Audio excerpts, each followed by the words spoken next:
Okay, it's already 7 p.m. At my clock at the moment, Western Indonesian time. So welcome back to day 3 of the AIFIS-SSRC Academic Writing Workshop. And again, I'm Firman Lung, who will be the host and moderator for today. And yeah, today is the final day of our public webinar sessions. We will be spending the entire session hearing from Susan Nerney as she discusses issues concerning salient features on publishable academic writing. And yeah, I'm sure that you are all familiar by now about all of the technicalities, but as a quick reminder to make sure that you can get the most out of this workshop by participating fully. If you have any questions or comments towards our presenter, please take these following notes. First, if you are accessing this workshop directly from our webinar page, you can type your questions using the Q&A feature, which is on the far right button below your screen, I believe. It's next to the raise hand button. And again, please use the Q&A feature and not the chat box so that me and the committee will not miss any of your questions. And second, if you're accessing our workshop from YouTube, you can also chime in as well with all of your questions by putting them on the comment or chat section. And the committee will definitely take an eye on them.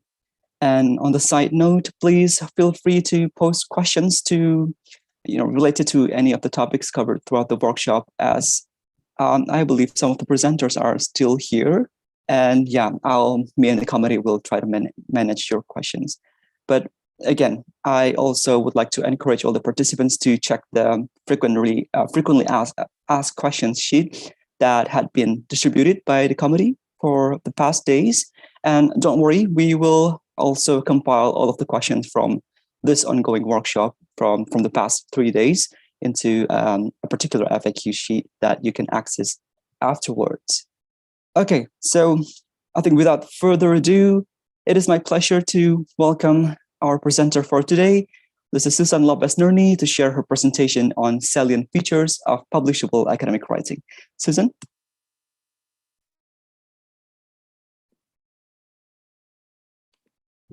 Thank you, Firman, and hello, everyone. Welcome to this last lecture in this 3-day series of the workshop on academic writing for international publication. Before we start, okay, let me see, I'll put my video on.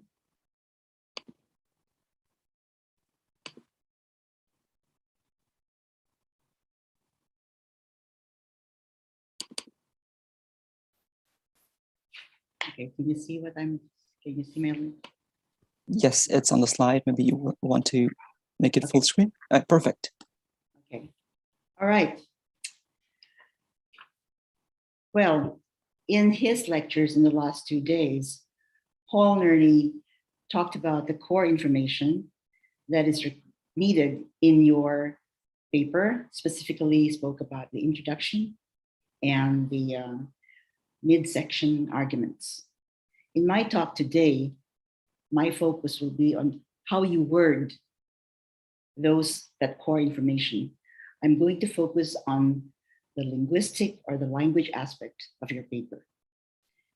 Before we begin, let me just show you a couple of preliminary notes for you to take note of. First, here's going to be the scope of our lecture. As you know, there's much to say about the language of academic writing, but in this lecture, we shall focus only on 2 things.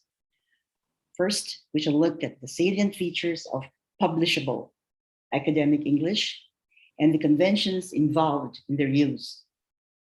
We shall go through some examples that will familiarize you with these features, what they look like, and how they are actualized in your text.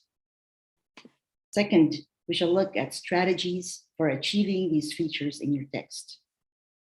I hope after this lecture, you will have a better understanding of how these features work and how you can use them in your writing. Note too that in this lecture, some, if not many of the points I shall be talking about are not new to you. I'm sure that at this point in your studies or your career, You have already done much academic writing. However, I hope you will take this lecture as an opportunity to re-examine these points, especially as expectations for publication. Secondly, in writing academic papers, there are really very few hard and fast rules. There are many choices, and it is you, the writer, who makes those choices. Okay, so much depends on you, the writer. So here's the schedule for tonight's session. Because this is a long session, 2.5 hours, we shall have 2 short breaks during the session, and they will come in between the discussion of the salient features that I'll be covering. This is the lecture schedule. It may not mean so much right now, but just to let you know, there will be a break after I discuss clarity, another break after cohesiveness, and then we have the question and answer session. Okay. The other thing is, if you recall, I have sent my main lecture slides to those who are participating in this workshop, as well as, I also sent some handouts for this lecture. Please make sure that you have these materials ready so that you can refer to them, and I refer to them in my lecture, and you can write notes on the lecture slides as you see fit. Okay? So let's begin. Academic writing, the language of research papers involves, the writing up of your research involves conventions that structure your arguments and using linguistic forms that match your rhetorical purposes. So once again, it involves conventions that structure your arguments and linguistic forms that match your rhetorical purposes. These conventions are familiar to your target audience. In fact, they expect them from your writing. If you can master these conventions, you can replicate this kind of writing in acceptable and even publishable form. So, why is that? Okay. What are these salient features, the recognizable features of academic English in particular? What are the characteristics of this variety of English that would make a reader easily understand what you're saying and perhaps be convinced by your writing? And since this is a workshop on how to write publishable English articles for academic journals, what are the features of English in an article that would increase its chances of being published? I believe six such features are worth focusing on. There's academic style, clarity, cohesiveness, consistency, conciseness, and what is happening here? Sorry. Error-free grammar and mechanics. I put the last one in red because I assume that the language we are talking about here is free of grammar and mechanic errors. Okay, so we're talking about English that is not grammatically problematic. So, of the remaining features, 5 features, what needs attention? My experience doing this workshop and teaching writing to both graduate students as well as undergrads, my experience indicates that of the 5 salient features, the academic style is the least problematic. People can handle this pretty much. It is clarity and cohesiveness that are problematic. That's unfortunate because if people don't understand what you're writing, you're dead in the water. Okay. So anyway, clarity and cohesiveness are the problems, and consistency and conciseness are problematic, but not so much. Okay. Just a point too, that you'll notice that clarity is affected by the cohesiveness and consistency and conciseness of your language. Also, if you recall, in the last two lectures given by Paul Kratoska and Paul Nerney, they said several times, they noted the importance of clarity of what you're saying. So clarity is really, I think, the primary salient point that you have to work on in your paper. Okay. In tonight's lecture, we'll talk about all these things, and since academic style is just not so much of a problem, we shall deal with that only briefly. Okay, so let's begin. The academic style. As you know, like many languages, the English language has several levels of formality. One of these is known as the academic style. It is basically what academics use to communicate with each other in writing. The English academic style is highly conventionalized. In other words, it has certain specific ways by which something is usually done or expressed. As I said before, readers of academic texts recognize these conventions and expect them to be followed in what they read. Conventions are also seen in the language forms that are used to match and express the rhetorical purposes of the writer, as I said earlier. And the other thing about conventions, is that they're fairly consistent across a wide variety of disciplines. Nevertheless, despite the fact that research writing is highly conventionalized, many variations exist. There are many stylistic choices that are possible, and the writer can avail of these choices. Once again, my choice authors, Swales and Feek, authors of academic writing for graduate students, have done a lot of investigations into this area, and they have found that some choices are more frequent than others. They suggest, Swales and Feek suggest, that beginning writers, that is, if you haven't published a lot yet, beginning writers are better off using the ones that are more frequently used than those which are rarely used. That's because the readers of academic texts are more likely to be predisposed to texts that are conventional and make for easy understanding. Whatever you do, remember that it is you, the writer, who chooses how you want to express your ideas. I hope you choose the options that will make your writing successful, that is, publishable. Okay, so by the way,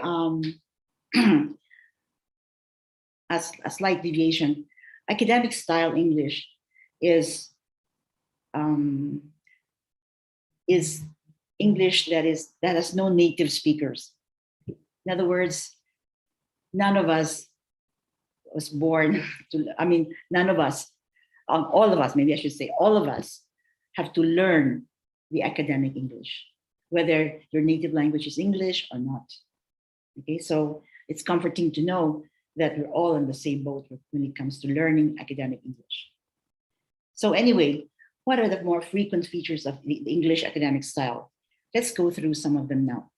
Firstly, academic English style uses formal vocabulary, and this includes verbs, also other parts of speech like adjectives and nouns.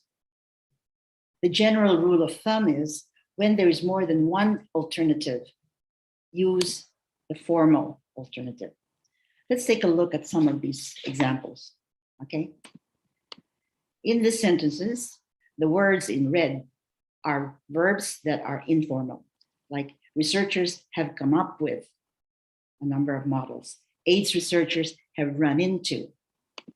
Or the third sentence, the use of touch screen voting systems would get rid of. You'll notice that there's nothing wrong with these sentences in terms of grammar or spelling or what, but the verbs that are being used here are called 2-word verbs or 3-word verbs, and they are informal. So while you want to use them in your first draft, when you start finalizing your paper, you should try to use the more formal equivalents of these 2-3-word verbs like this. Instead of saying come up with, you can say researchers have proposed. Instead of saying researchers have run into, you could say encountered or experienced. Instead of saying get rid of, you could say eliminate. Okay, so what do you see? What can you see are the differences between the formal and informal verbs? Okay, let me point out that the formal verbs conveys, I'm sorry, rather than going through the verbs, rather than going through the difference in what happens to the formal vocabulary in terms of verbs, let's just look at adjectives first, okay? So that my question will be an easier question to answer. So verbs can be formal or informal, but so can adjectives like this. You can say there has been a lot of interest, but that's very informal. And a more formal version of that would be there's been significant interest. Or you can say, it's important to include all the stuff in one document. The more formal word for that would be requirements.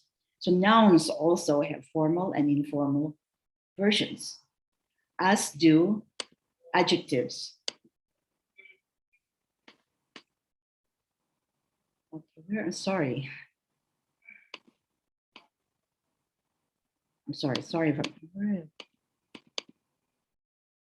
Oh, we finished adjectives. Okay. Anyway, so we've looked at verbs, nouns, and adjectives. And it's important to note that the formal vocabulary conveys more accurate and precise meanings. Also, they are more concise, they're shorter. And you can't deny that the use of formal vocabulary changes the tone of your writing and makes it sound more academic. Okay, so in terms of academic style, use formal vocabulary in your writing. Swales and Feek have also looked at not just vocabulary, but 8 other features of the academic style that are used in formal research, formal texts, okay? And they have come up with a table actually that has 8 of these features, but I'm not gonna go through all the 8 ones, I'm gonna go through just the first 5, because these are the more relevant ones. By the way, the table I'm going to show you was sent to you in a lecture, in a handout form, and this is handout 1. So those of you who do not have the handout can just look at this table, but those of you who have the handout can take a look at it more closely after we talk about it, and then you can consider it for future reference. Okay, but anyway, other features of language in terms of academic style include the following. Okay, the first one is the use of direct questions. A direct question is like, why has antibiotic resistance increased?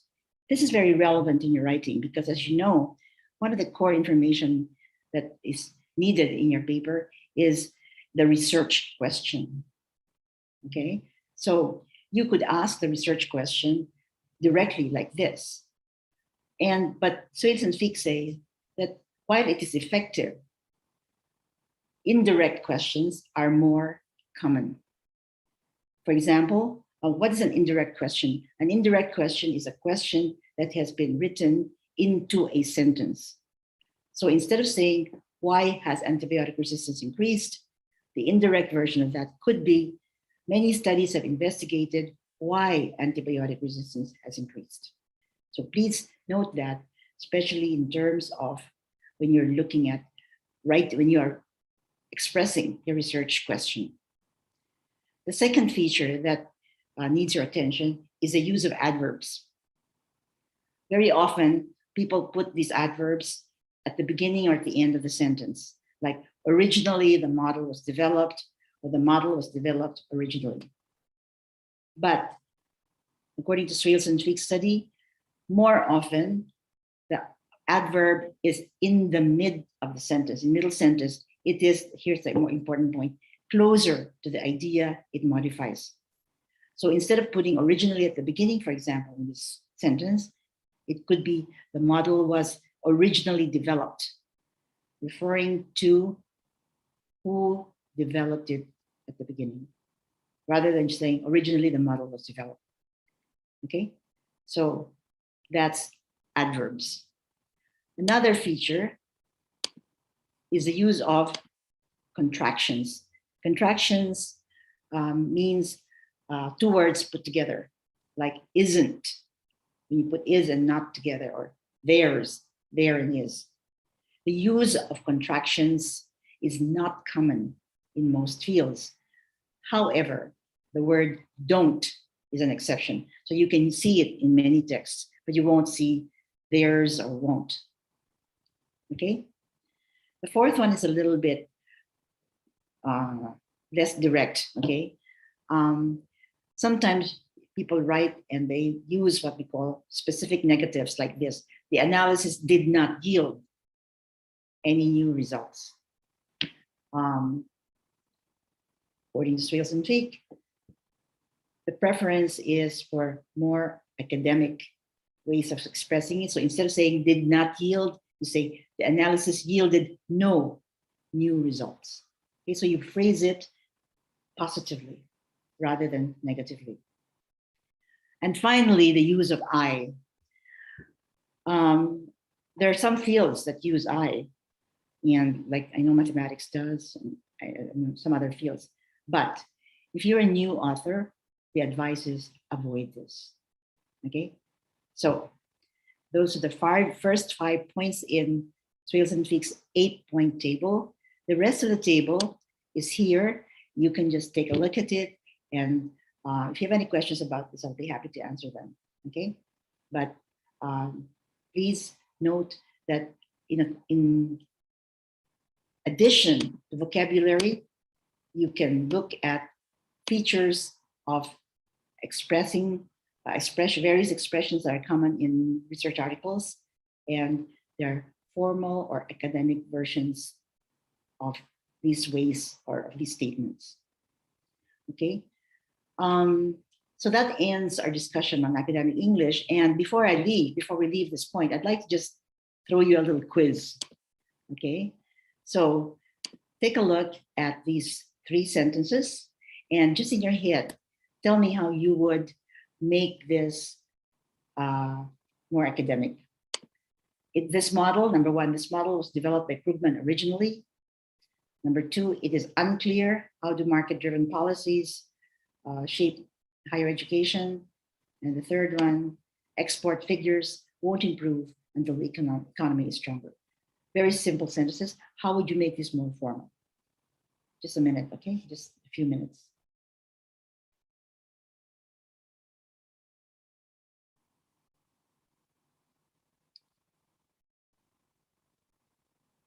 Just to tamp down what we talked about. Okay, here are some possible answers. First one, the model was developed by Krugman originally. Better version is the model was originally developed by Krugman, or was developed originally by Krugman.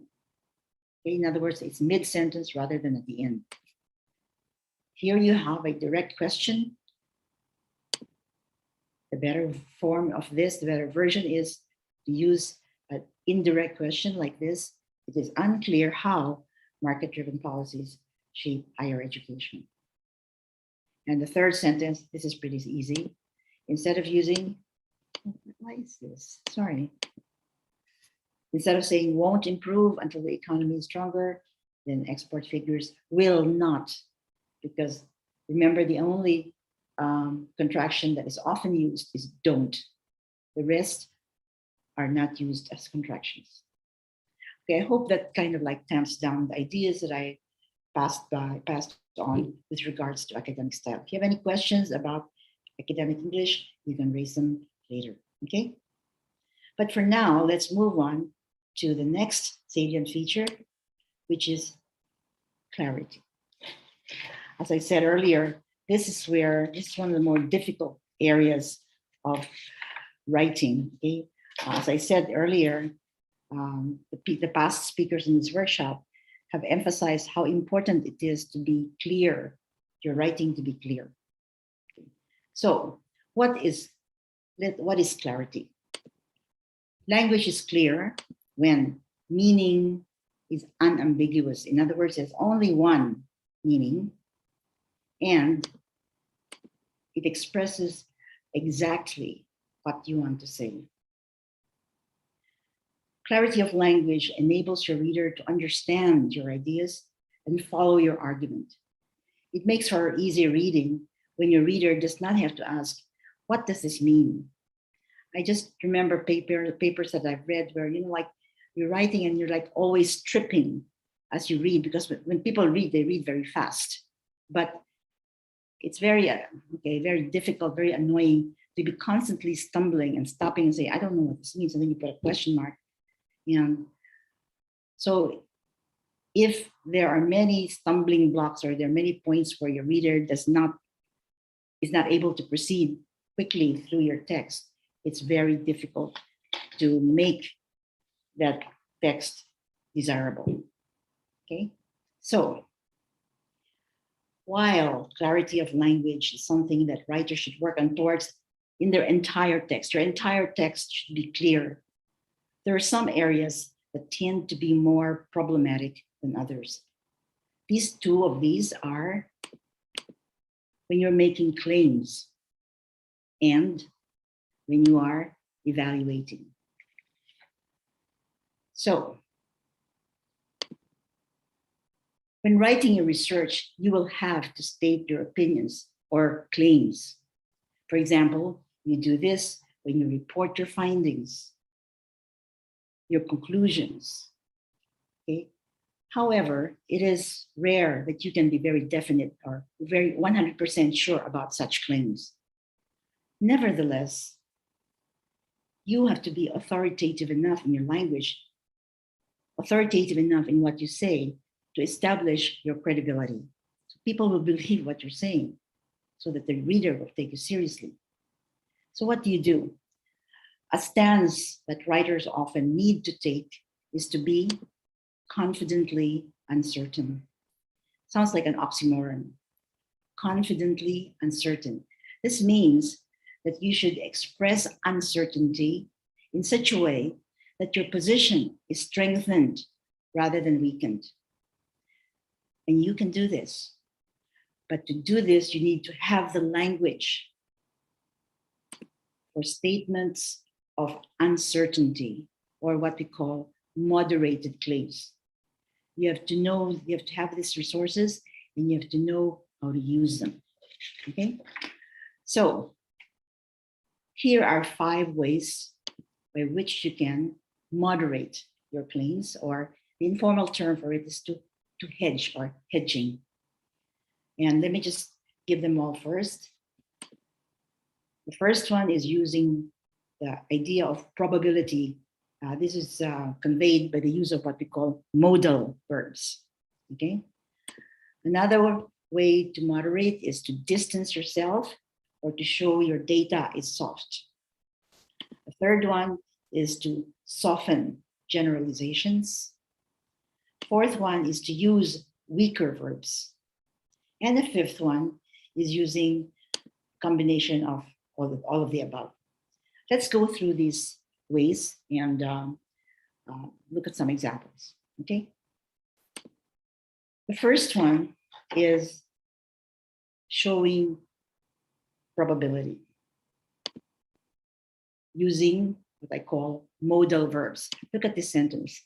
Sleeping 7 to 9 hours each day results in better academic performance. Results is a very clear, very direct, very 100%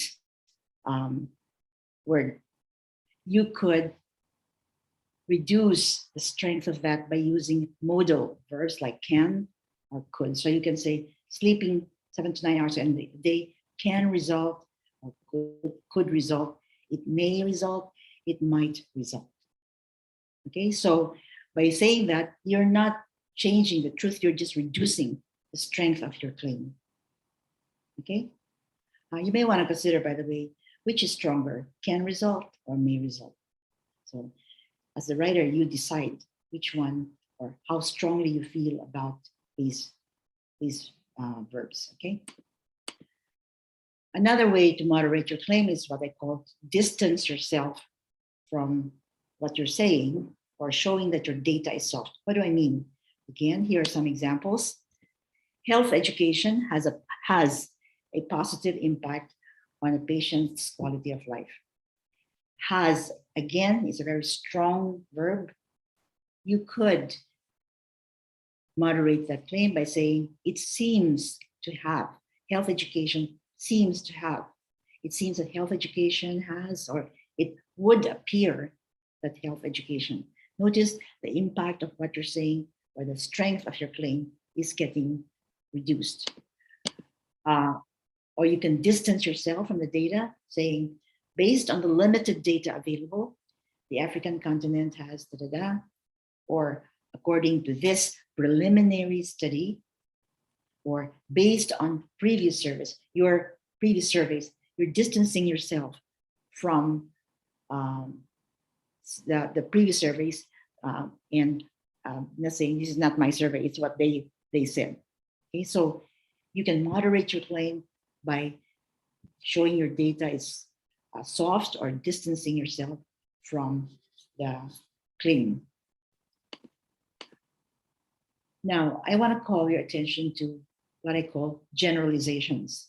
In the first two sentences that I showed you, namely sleeping 7 to 9 hours each day results, health education has, the verbs that are used here are in the simple present tense. And the resulting statement is called a generalization. And a generalization is a very strong claim because what it means is that what you're saying applies to everyone for all time. So pretty strong claim. So unless you are very, very sure, watch it when you use a simple present tense of the verb, because it is a very strong claim. So given that, one way of moderating your claim is by what we call softening your generalization. And how can you do that? Here are some examples. Look at the sentence, children living in poverty do poorly in school. Very strong claim. You could use tend. Children living in poverty tend to do poorly in school. You can qualify your subject. So you say, a majority, not all children, or some of the children living in poverty do poorly in school. Or you can cite exceptions, like with the exception of those enrolled in specialized programs, children living in poverty, da, da, da. Okay? So you're still making a generalization, but you're limiting, you're restricting the meaning of the people who are involved in the meaning you're conveying. Okay? So that's the third way of moderating your claim, to soften generalizations. The fourth one is what I call using weaker verbs. In English, as well as in other languages, I'm sure, there are strong and weak verbs. For example, in these two sentences, many studies have concluded that excessive credit growth caused the global financial crisis. Many studies have concluded that excessive credit growth contributed to the global financial crisis. Notice how the second claim is weaker because the verb contributed is weaker than the verb caused. Why? Because when you say contributed to, you're saying it's only one of the causes. So the impact is less. Okay, so I suggest you become familiar with both strong and weak verbs in English.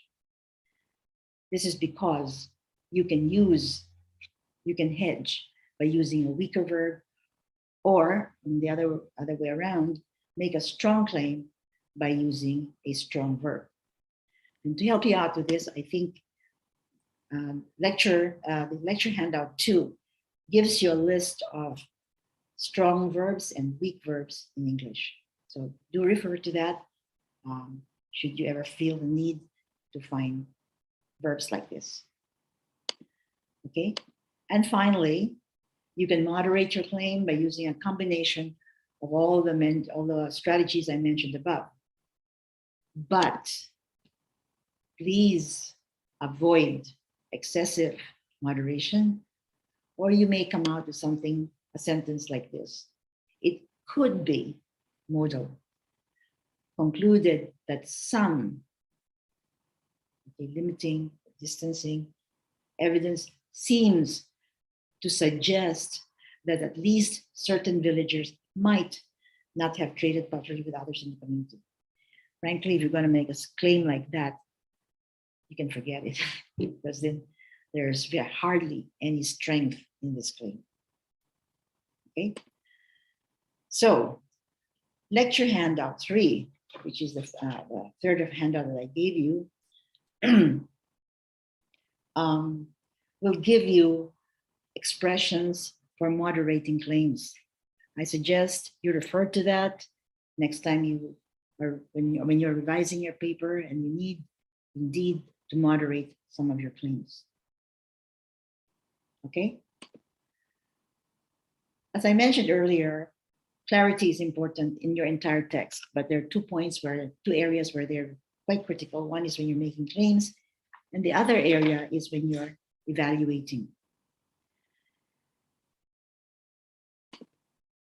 When you are evaluating, please make sure you exercise good judgment in formulating an evaluation and giving it. Why? Oh, gee, what's happening here? Because, oh, sorry. Oh, gee, sorry. Oh, no. I'm sorry, hang on. Okay, because, okay, your attitude, whether it's positive or negative on the point that you're evaluating, your attitude is reflected in your choice of language.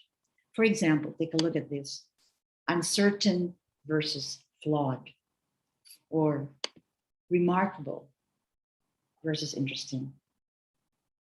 When you write, you have to be aware that there's an emotional load in these words, in adjectives especially, which could influence the way that your reader reacts to your claims and your evaluations.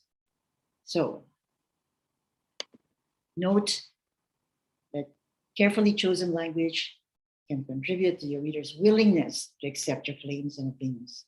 And you really would like your reader to accept your claims and opinions. Okay? So, having said that, note that while highly emotive language will reduce the objectivity and consequently the credibility of your research paper, which is why you want to watch out for when you're using emotive language. Okay? On the other hand, there are some words that are ambiguous, can be very positive, very negative, and could be, but some words can be either way, could be both. And I just wanted to show you this table, once again, coming from Swales and Feek.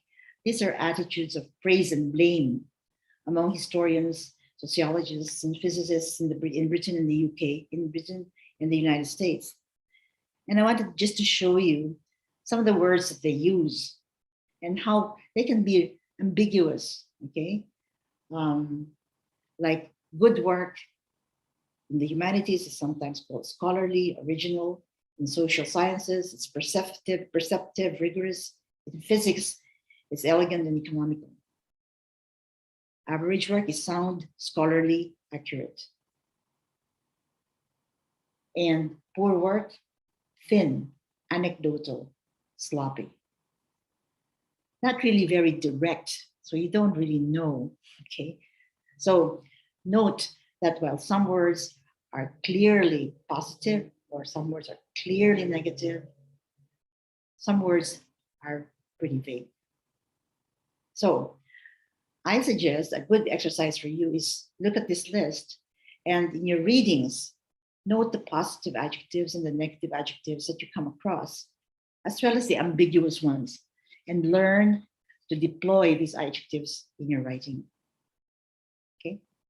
So moving on to evaluating.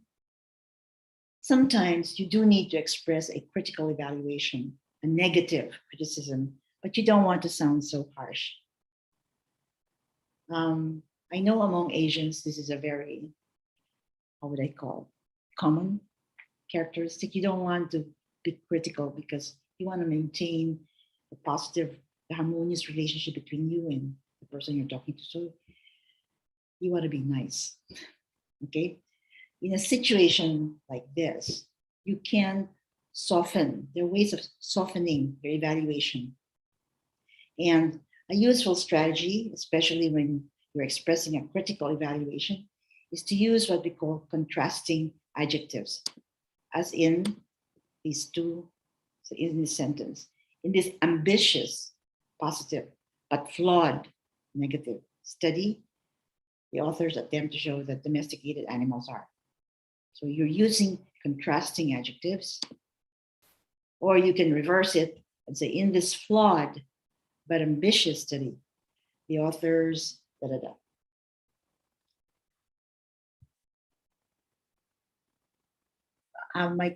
A question I'm tempted to often ask my students is, which one do you think, what is your understanding, which is a negative and which is a positive evaluation? And which one would you like to receive if you were the writer being criticized? Okay, think about that. But the point I want to just make now is when you use contrasting adjectives, you soften your critical evaluation. Okay? Another way of softening criticism is to use what we call adversitives. And I'm sure many of us, you've used this already. I mean, it's a very common strategy. You use like, although the author suggests a journal article,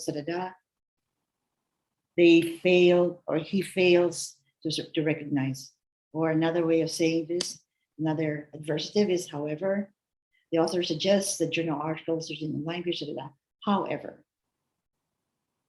Once again, it softens the blow. It's being critical, but it's not as hard a criticism when you use adversatives. Okay? Once again, if you were reviewing the article, which one would you use? If you were the writer of the article, which one would you like to receive? Just out of curiosity. Anyway, so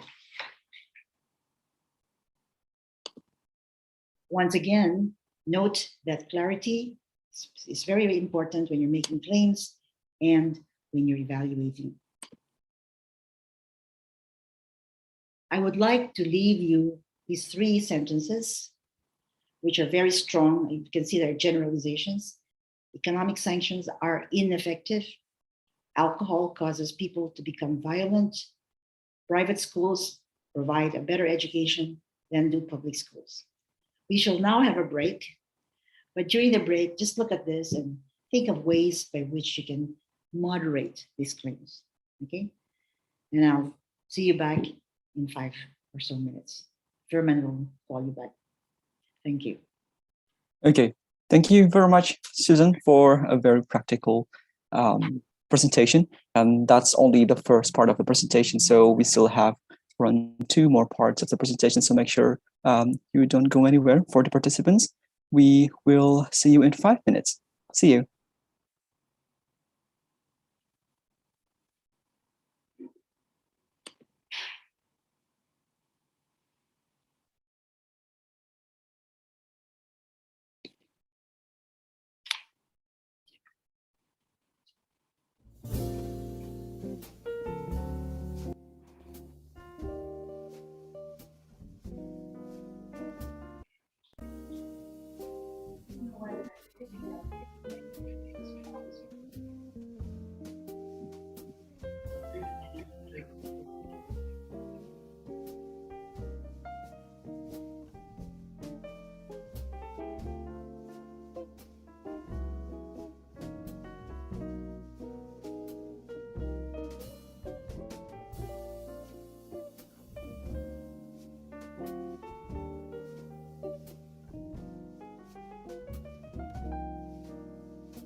Okay, welcome back. So we have finished our 5-minute break, and we are still with Susan Nerney here.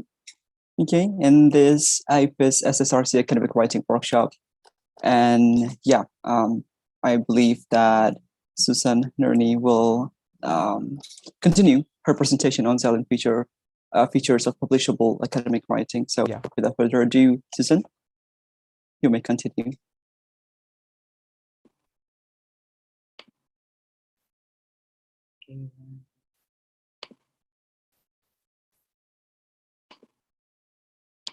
Okay, everybody, welcome back. Hope you had a welcome break, 5-minute break. Before we broke up the previous section, I gave you 3 sentences that I thought you could use to practice a little bit on the point that we had talked about, moderating exercise. I don't know what you came up with, but I'm just showing you examples of how you can moderate those sentences that I gave you, which, as I said, are very strong claims because they use a simple present tense. They're generalizations. The first sentence was economic sanctions are ineffective. And here are some ways by which you could moderate that claim. You could say economic sanctions tend to be, or you can say some economic sanctions, or you can say you distance yourself. Previous studies show that economic sanctions, okay? Second claim, alcohol causes people to become violent, could be moderated in these following ways. You could say it causes some people, not everybody. Or you could say alcohol may cause, you're using modals, or sometimes alcohol causes. So you're limiting the impact of what you're saying. And thirdly, the third sentence was private schools provide a better education than do public schools. Once again, you can say some private schools, not all, or you can use a modal. Some private schools could provide a better education. And the third one is, once again, you limit the applicability of what you're saying and do most, not all, public schools. Okay, so these are some ways by which you can moderate strong claims like what I showed you. If you have any questions about this, then please raise them and we'll talk about them later. Okay, anyway, let's go on to the next section of this talk, which focuses now on cohesiveness. If you recall, as I said, after clarity, cohesiveness is the other difficulty, the other big problem with texts that people write, okay? So it's not only important to have that ideas that are clearly stated in academic language in your writing. The connections between these ideas must be clear and precise so that they will make sense more easily to your reader. Clear connections can help your reader to follow your argument easily. And these connections are largely achieved by language. They're also achieved to a certain extent by following certain organizational patterns, but it is largely language it's largely language that establishes this connection. If the language conveys the relationship between ideas clearly and precisely, the reader is pleased because he doesn't have to guess what the connection is between the ideas that's being expressed. The reader is able to follow the argument easily. He doesn't have to work hard to understand the point you're making. So your ideas must cohere, form a cohesive text, make sense. These examples will show you what I mean. Okay, there are 2 texts here. First one, lasers have found widespread application in medicine. Lasers play an important role in the treatment of eye disease and the prevention of blindness. The eye is ideally suited for laser surgery. Most of the eye tissue is transparent. Nothing wrong with that text. Okay, but here's the next one. Lasers have found widespread application in medicine.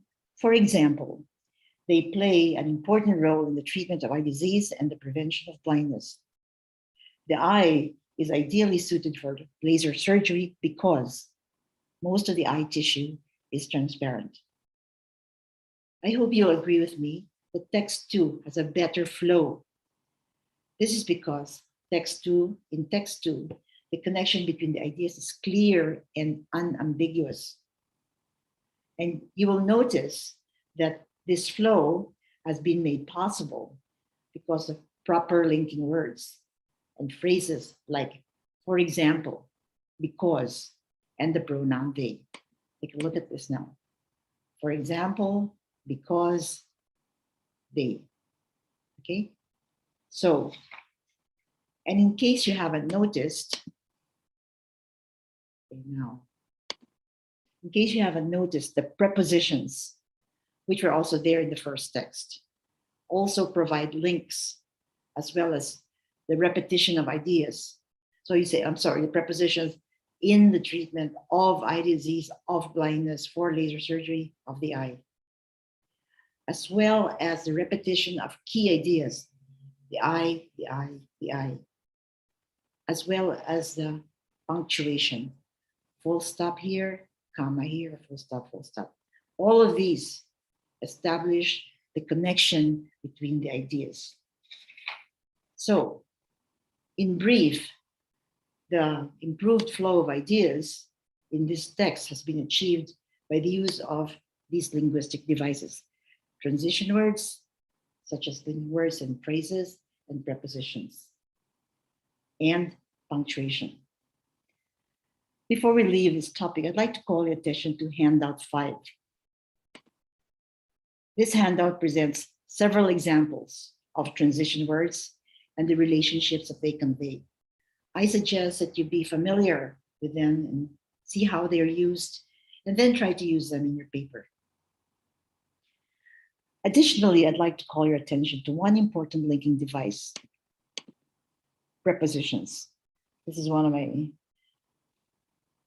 I would say, not favorite topics, but I want to call the attention of people to prepositions.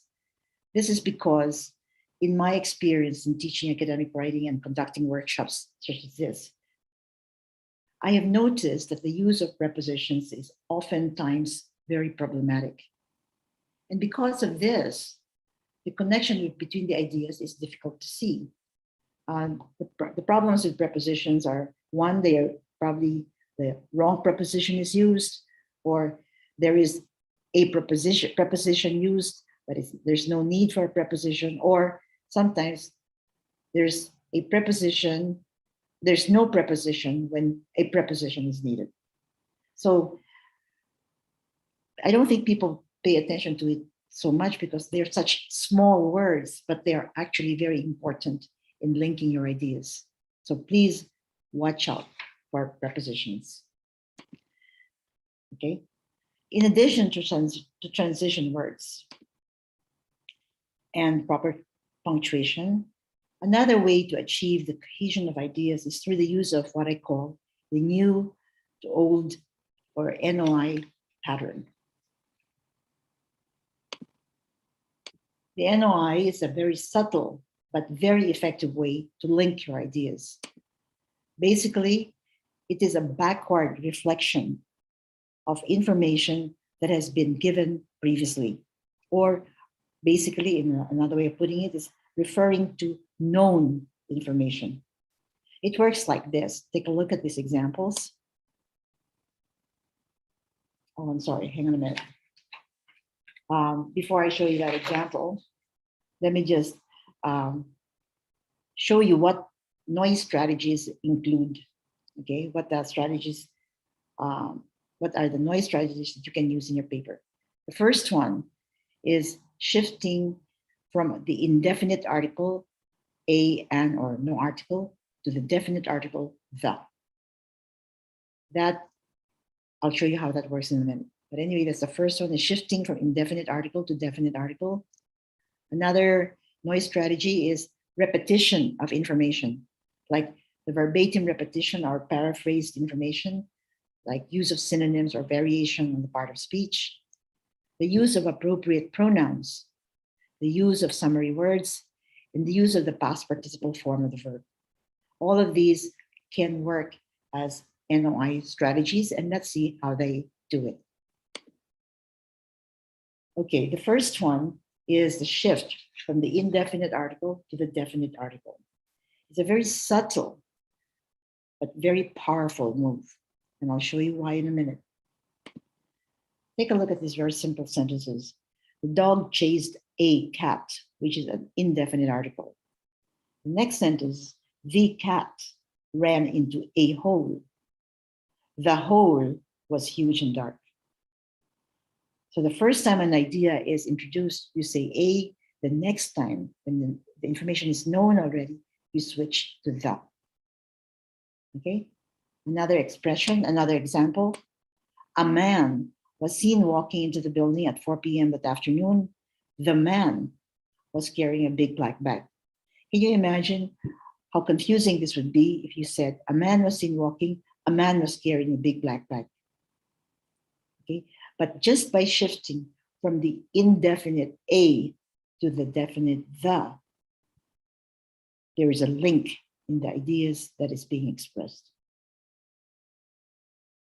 At this point, I would like to mention that problems in the use of articles is one, if not the most frequent language problem I have noted in many papers that I have worked with. As I said, the problem involves the use of the wrong article or using an article when one is needed and vice versa. So when you revise your papers, please be aware of the importance of these small but powerful words, especially the word the, okay? Because it means the information you're referring to is known. But if the reader does not know it, then you're lost. Okay, so that's the first strategy, the first noise strategy. The second one is very simple, and I'm sure we've all done this. When you repeat the information or you paraphrase it like this. Research has shown that caffeine does indeed, and then despite its effectiveness, caffeine, and then a variation of the same idea, caffeinated. So by using the same word or repeating the idea, you establish a connection between your ideas or your thoughts in your text. Another one, which is, again, something done very commonly, is the use of appropriate pronouns. Note, it's appropriate. So when you're talking about caffeine, you can say it. Despite its effectiveness in contracting sleepiness, caffeine can have a negative impact on your subsequent sleep. Okay, so notice, I'm sorry, it's got to be appropriate. If you use the wrong pronoun, then the cohesion is lost. Another strategy, the third one, is the use of what we call summary words. And what do I mean by summary words? A summary word is a noun that refers back to an idea that has been previously mentioned. And it is used always with a pronouns this or these. For example, in this sentence, the environmental degradation in China is serious. This problem needs to be addressed. Problem is the summary word for the previous idea. Another one, foreign students in English universities need to be able to speak and write well in English. Some of them find it difficult to fulfill these requirements. Once again, the summary word is requirements, and the proper pronoun is these requirements. Okay, so, and finally, the last noise strategy is the use of the past participle, and very commonly used in the hard sciences. Each virus strain is grown like this. Each virus strain is grown separately inside the eggs over the course of several days, after which is harvested, inactivated, and purified. The purified virus, the past participle referring to the known information, is used to connect this idea to the previous one. The purified various strains are then combined to prepare the vaccine. Okay? So, once again, there are 5 noise strategies: the shift from the indefinite article an to the definite article the repetition of information, use of appropriate pronouns, use of summary words, and use of the past participle. Okay? To conclude our discussion on cohesiveness, let's take a look at the full version of the text about caffeine, which I showed you earlier, and note the different NOI patterns in it.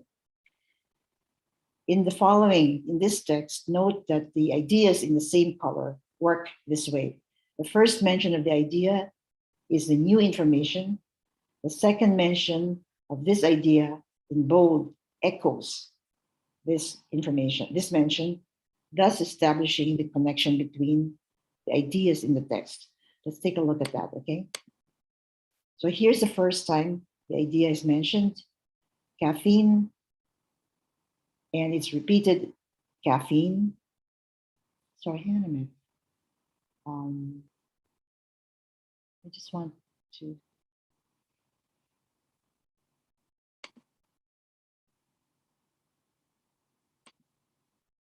Okay, so notice the same colors, a repetition of the same words or same ideas, and it is the use of the appropriate pronoun.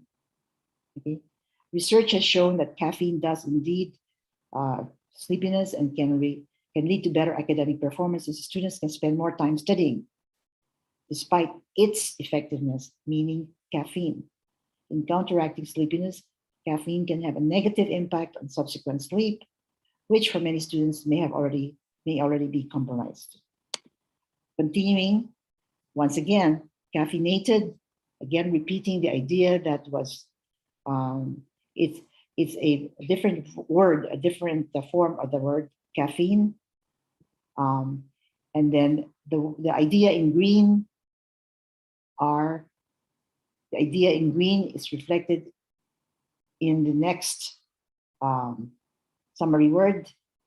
So can prolong sleep, onset, and reduce efficiency and death, thus affecting these effects. Okay? Now, I've highlighted the word the. Do you know why?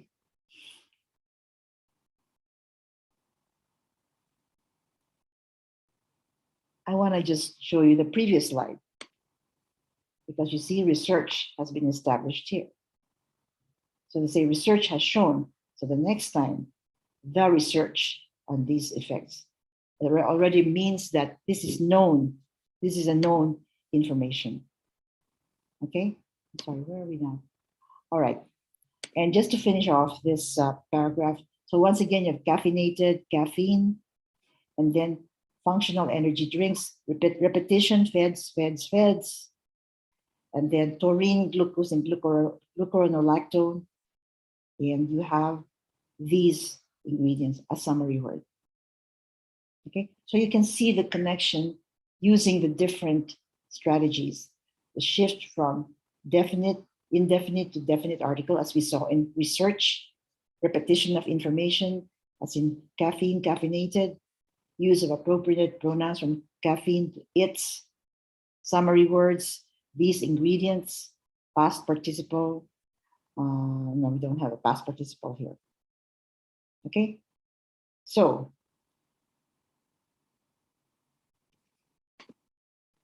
once again, cohesiveness in your ideas can be achieved through transition words, punctuation, and very subtly, but now I want you to be more aware of this, the new to old information pattern. Okay. Once again, we now have a break. But before we do that, I will leave you with an exercise. This is a rather long text. And I would like you, if you can, to supply linking words or phrases that enhance the flow of the passage below. Look carefully at the punctuation to help you make an appropriate choice. Okay, it's a little bit complicated. Do you think I should leave this on here, Furman? Yeah, I think so. So while we're having a break, we can also Okay, go back to during the this break, and we do can the. look at it. Yeah, because in the next slide, I will show them answers. Okay, Okay. So we'll take a break, a 5-minute break, and then we'll come back to it. Okay, everyone, good luck. All right. Thank you, Susan. And yeah, good luck for all the participants. You can please feel free to do the exercise that Susan just gave us. And yeah, we'll see the answer in 5 minutes. Thank you. All right.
Yep, for the participants, I think you can put your answer if you have already completed or finished. Oh, okay. It's on the screen now. Okay. That was just like a spoiler, Susan. That's fine. Sorry Yeah. about that. Oh, sorry. No, no worries. I mean, for those of the participants who have completed or finished the exercise, feel free to put your answer in the chat box. And don't forget to put the number, regarding from each questions. So yeah, maybe Susan can see it. Is it in chat box? Yeah, they can send it in the chat box. Yeah. Okay. Oh, sure. Sorry. No worries.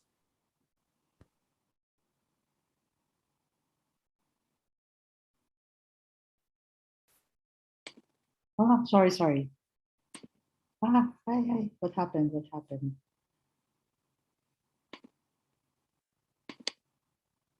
Oh dear. Oh dear.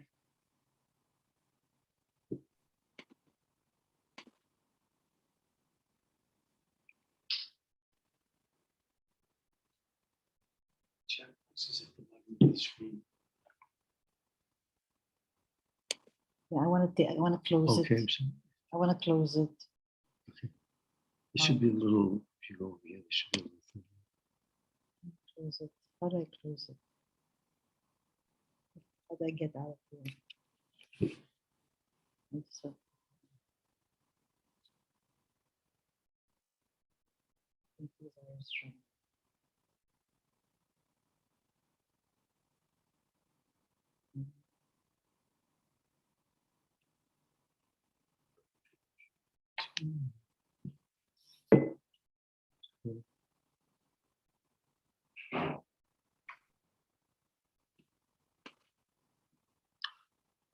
This is your Q&A.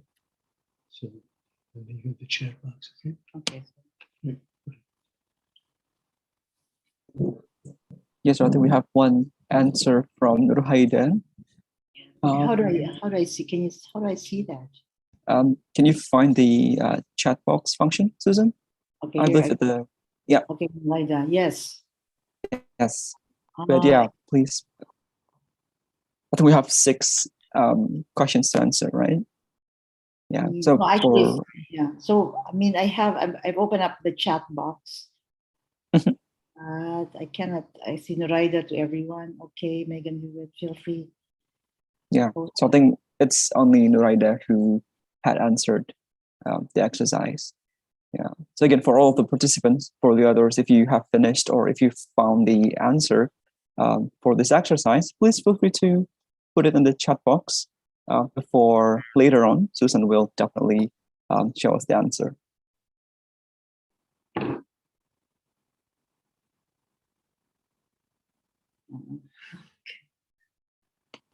Also coming. Are we back now, Sherman? Not yet. Yes, I think we still have around 1 more minute, Susan, if that's fine. Sure. Okay. Yeah.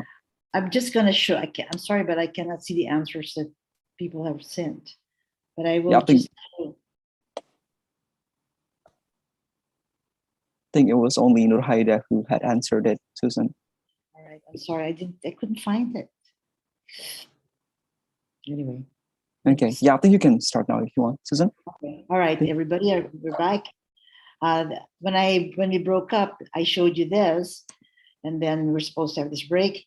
And as I said, it's a little bit complicated, that text I sent you, and hope you did a little bit of, you tried, okay? But here are some possible answers for that.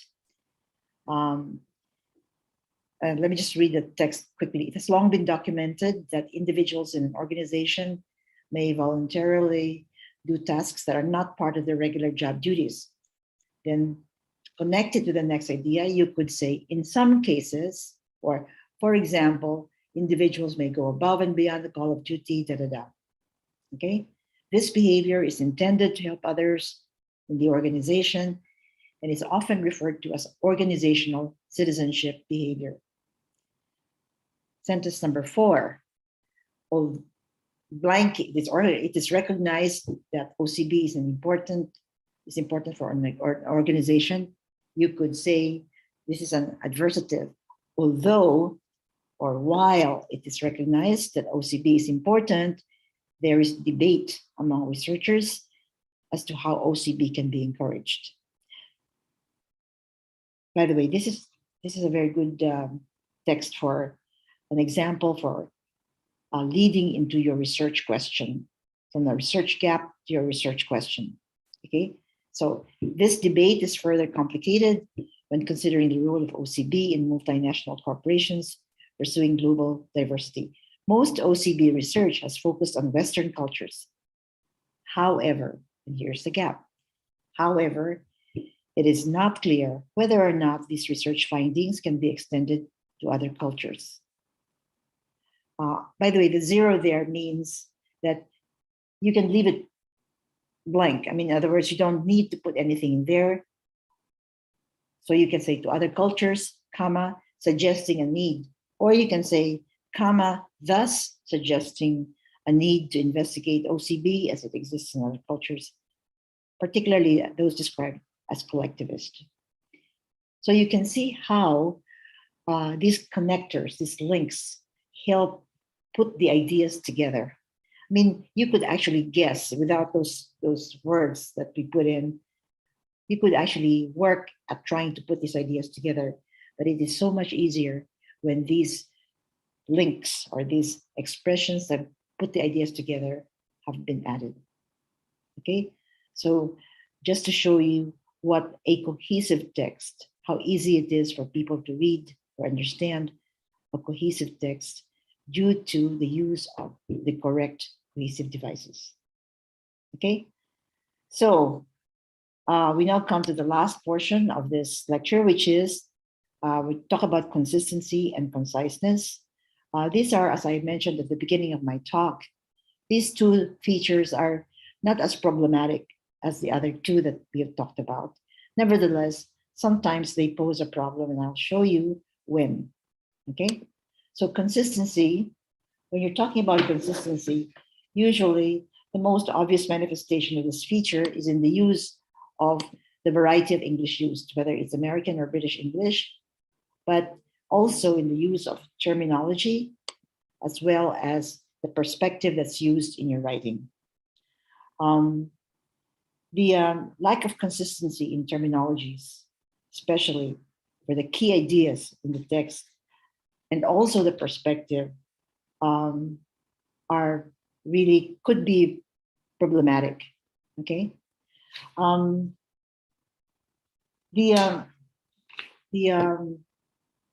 The first item regarding consistency, American versus English, is not very problematic, but just to show you that there are differences in the two varieties of English. You have, for example, in spelling, American spelling is like this, British is like this. In punctuation, American is A, comma, B, comma, and British is A, comma, B, and C, no comma. And sometimes in,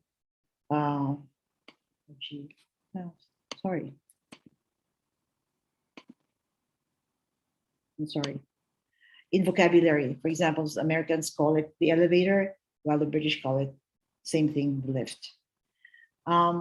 This problem is easily handled nowadays because when you can actually ask your computer to say, okay, use British English or use American English. But the point I'm making here is you use one style.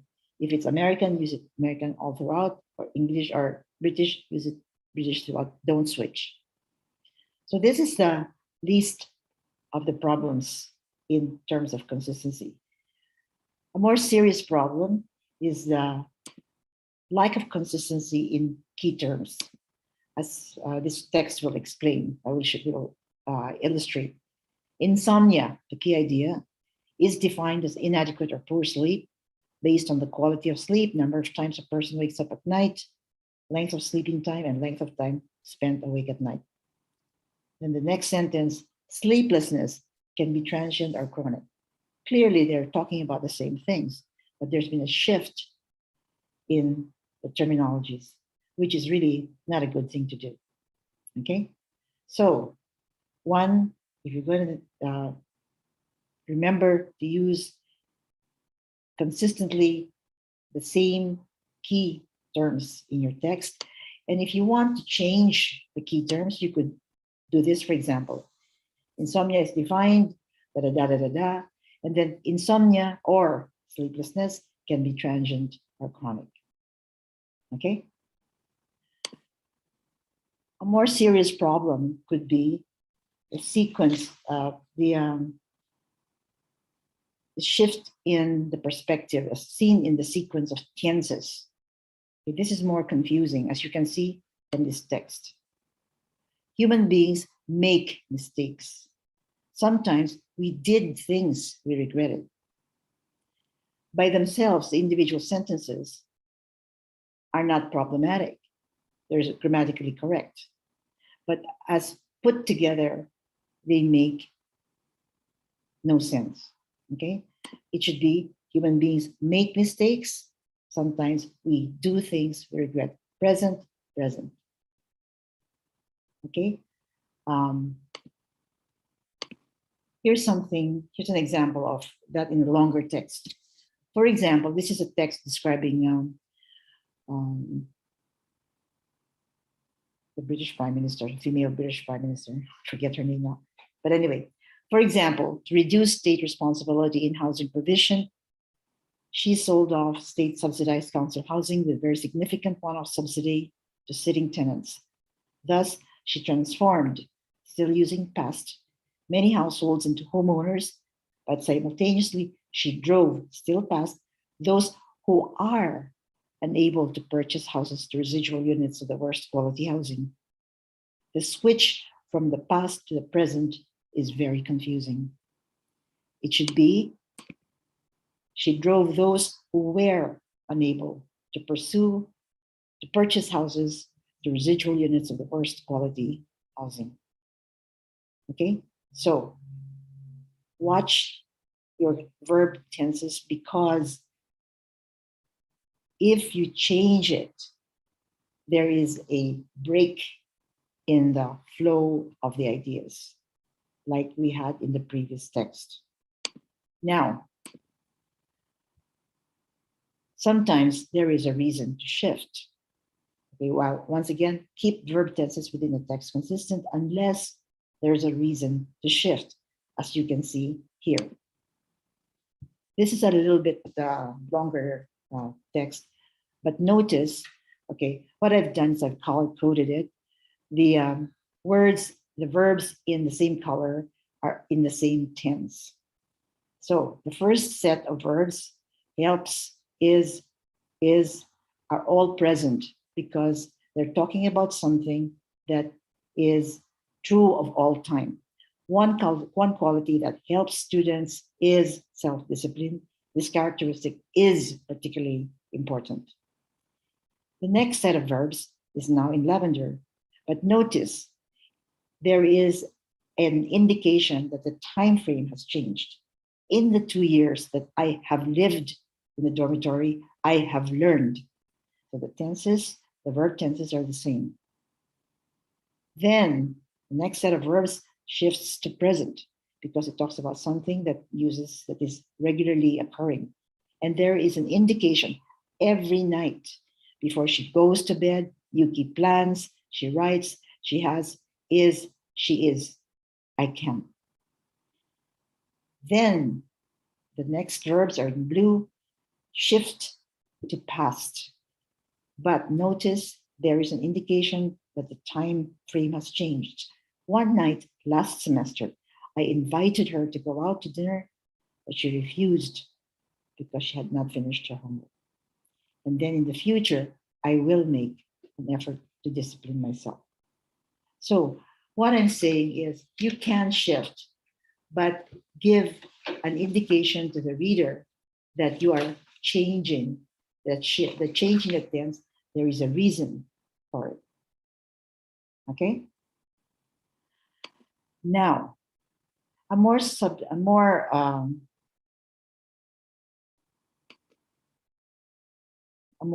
I would say, relevant, I guess, more relevant situation is when you are citing, when you're doing your literature review, because you can have a sentence like this.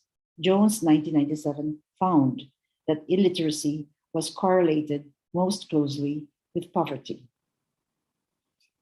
But you can also say, Jones, 1997, found that illiteracy is correlated most closely with poverty.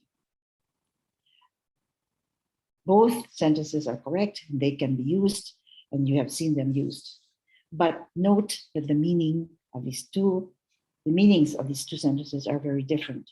The first sentence indicates that that the finding should be understood, that illiteracy is correlating with poverty, but this finding should be only understood within the context of a single study.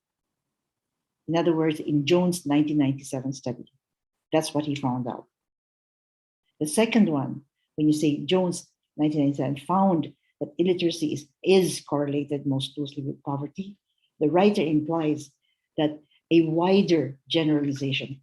This finding is not only true of 1997 Jones, but also a more wide generalization is possible. I hope you will remember this point should you ever find the need to write similar sentences. So in terms of consistency, watch out for these three things: the variety of English, terminology, so avoid confusion, keep the same terminology, and watch out for those verb tenses. Okay. Finally, the last feature in our lecture tonight is conciseness. Okay. Take a look at these sentences. The one on the left, it may be difficult to make a decision about the method that should be used. A more concise version, choosing the proper method may be difficult. Or you can have, there are some inorganic materials that can be used in tissue engineering by bioengineers in the process of tissue engineering that have been shown to be very promising. There's nothing wrong with that sentence, but there's a more concise way of expressing that. Oops. Oh, wow, what is this? Sorry. Some inorganic materials have shown great promise in tissue engineering. The point is to use as many words as you need to express your ideas, but not too many words, okay? By all means, use as many as you need, but try not to use too many, okay? And that's usually what happens when you are writing the way you speak. Because when you're writing, when you're speaking, you can have many words, but you don't have as much freedom, you shouldn't have as much latitude when you are writing. So look at the examples again. The words and the sentences on the left are really some things that may be said, but the ones on the right are much more appropriate for a written text, okay? One effective way to achieve conciseness in your language is to edit your work. Note that lack of conciseness when the sentences are too long could lead to grammar problems and, more importantly, could lead to misunderstanding. Okay, so I suggest you read what you have written and revise sentences that may have too many words, and you can ask help from a knowledgeable friend or colleague to read your paper and tell you if there are sections on your paper which could be expressed more concisely. Note the key word here is knowledgeable. Don't ask your grandmother or your best friend simply because he's your best friend, okay? He has to know something about what you're doing. And finally, you could consider using visuals like tables, graphs, or photographs instead of text. Remember the adage, a picture is worth 1,000 words. So that brings us to the end of this lecture on the salient features. Once again, here are the salient features of publishable academic English. It is in academic style, it has clarity, it has cohesiveness, consistency, and conciseness. And of course, assuming there are no grammar and mechanic errors. So good luck, everyone. And for your information, if you want, here are the main sources for my lecture. Okay, now we have the Q&A. Ferman, do we have another break or we go straight into question and answer? I think we can go straight to the Q&A. That's okay with you, Susan? That's fine by me, yeah. Yeah. Okay, then, before we begin the Q&A, first of all, thank you very much, Susan, for the eye-opening presentation on salient features of publishable academic writing. Well, not only that, it is valuable. I believe that it's highly relatable for us whose, English is not the first language, because there might be challenges here and there when we write in English, especially for a reputable and publishable writings, what you just presented to us. And, through the thorough explanation on, the clarity, cohesiveness, consistency, and conciseness, I hope all the participants, and also me, can produce a so much better work. Okay. So I have 3 questions here, Susan, I believe. So yeah, I'm just going to go straight to the question. Well, yeah, it's kind of raining here in where I am, so I hope the sound of the rain doesn't really bother you. No, Okay, so the first. Yeah. Okay, cool. Yeah, and please, Paul, so we have Paul here. If you want to chime in, feel free to do so. Okay, so the first question. I am indeed here. Cool. Okay, first question is from Deanna. Professor Susan, I have 2 questions. First one, what do you think of the use of applications to help writers, like Grammarly, for example? Do you think it's helpful for English language learners? That's the first one. And then the second one, do you have any useful tips and effective methods to improve our academic writing? Yeah, I think the second one is basically your presentation, but yeah, feel free to elaborate more. Okay, I've actually not used Grammarly yet. I've seen it, and I've heard about it. I think it may be useful to correct your grammar. Okay, and that is very important. But in the end, what your ideas and how you express your ideas are really your own. Grammarly can't do that for you. I don't think they can express it the way you want to express it. They can correct your expression in terms of grammar rules, but that's all they can do. Okay, so that's why in the end, I really do put the main responsibility on the writer's shoulders. I'm sorry, what was your second question again, please? Sorry, Susan, before I continue, do you mind stop sharing the screen for a moment so we can spotlight you and maybe... Stop share. Oh, okay. Okay. Thank you very much. Yeah. No? Okay, sorry. No worries. So yeah, regarding the second question, so do you have any tips regarding the effective methods to improve our academic writing? Well, my usual recommendation to my students is that 1, read. And they ask me, what can I read? Read a lot. Read materials in your field, read other research, and write. As you read for information, of course, but you also note how people express themselves. You learn, because you really learn a lot from reading. Of course, it's assuming if you can take courses like this, like what we're doing tonight, if you have the opportunity to participate in things like this, to participate in discussions like what we're going to have in this workshop. Okay, because writing, I've always said, is a very lonely activity. So if you can actually get into the company of people who, like you, are interested in the same things, doing the same thing, and know the same, have the same understanding of what the task involves, it's very helpful. Okay, so 1, read, take note of what you read, practice, talk to other people who are doing the same thing, and exchange ideas with them. Because writing should be an interactive activity, and that's how you can help yourself really do it better. Sorry. Yeah, and also there's just another thing that happens with that as well. I mean, why would just reading and kind of looking at the way people use language, maybe comparing it with the way I use language and stuff like that. Why would that actually work? Well, actually, it has to do with your brain.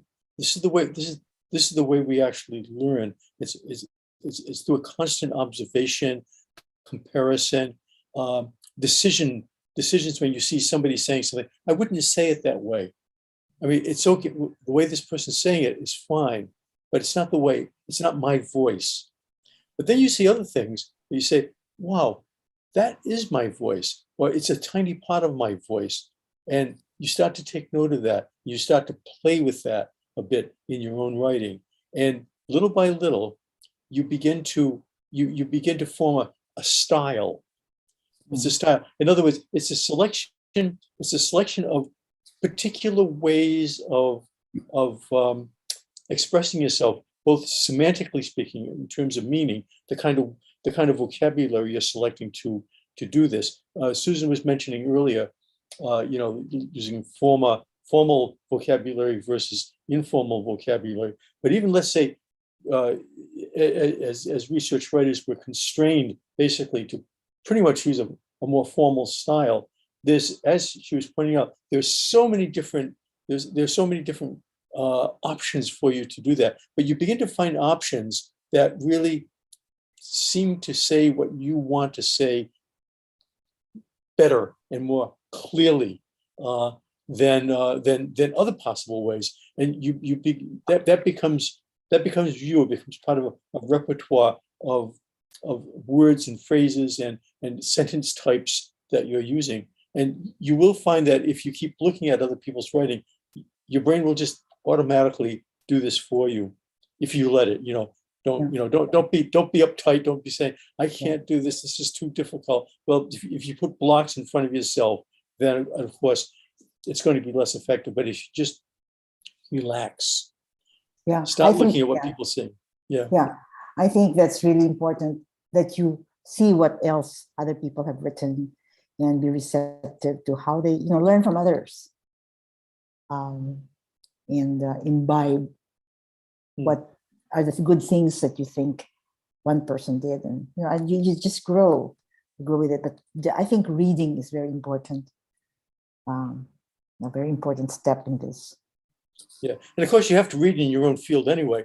So when you're reading, rather than just reading for information, really actually read for how people are actually saying things. For example, their research questions or their the topic phrases that they use to introduce the topic, so forth and so on. Yeah, it's you'll find that you can actually do this.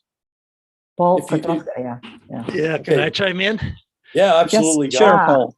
One of the funny things that happens to historians, if you're reading as I did in 19th century records, British colonial records, after a while you begin to write like you're a civil servant of the 19th century. You have to control it after a while, but and when my son was little, he was spending some time reading books by Enid Blyton. Now, these are very old-fashioned children's books. And one day he was sitting in the back seat of the car and he said, I do so want a glass of water. At which point we thought, that's enough, Enid Blyton. We don't want to have you sounding like that for the rest of your life. But no, but I just would add that reading novels, if they're written by good writers, it doesn't have to be in your field at all. You just pick up from anything you read, and so just dip in, find something that's fun to read, that's nicely written, and use that too. Yeah, that's absolutely true. Actually, read something you really enjoy reading. Yeah. Nice, Paul. Anyway, yes, thanks, Paul. Next question from me. All right, thank you very much, Paul Krataska, Paul Nerney, and Susan Nerney. Paul Krataska, it's good to have you here. So I think the second question is, yes, for Susan.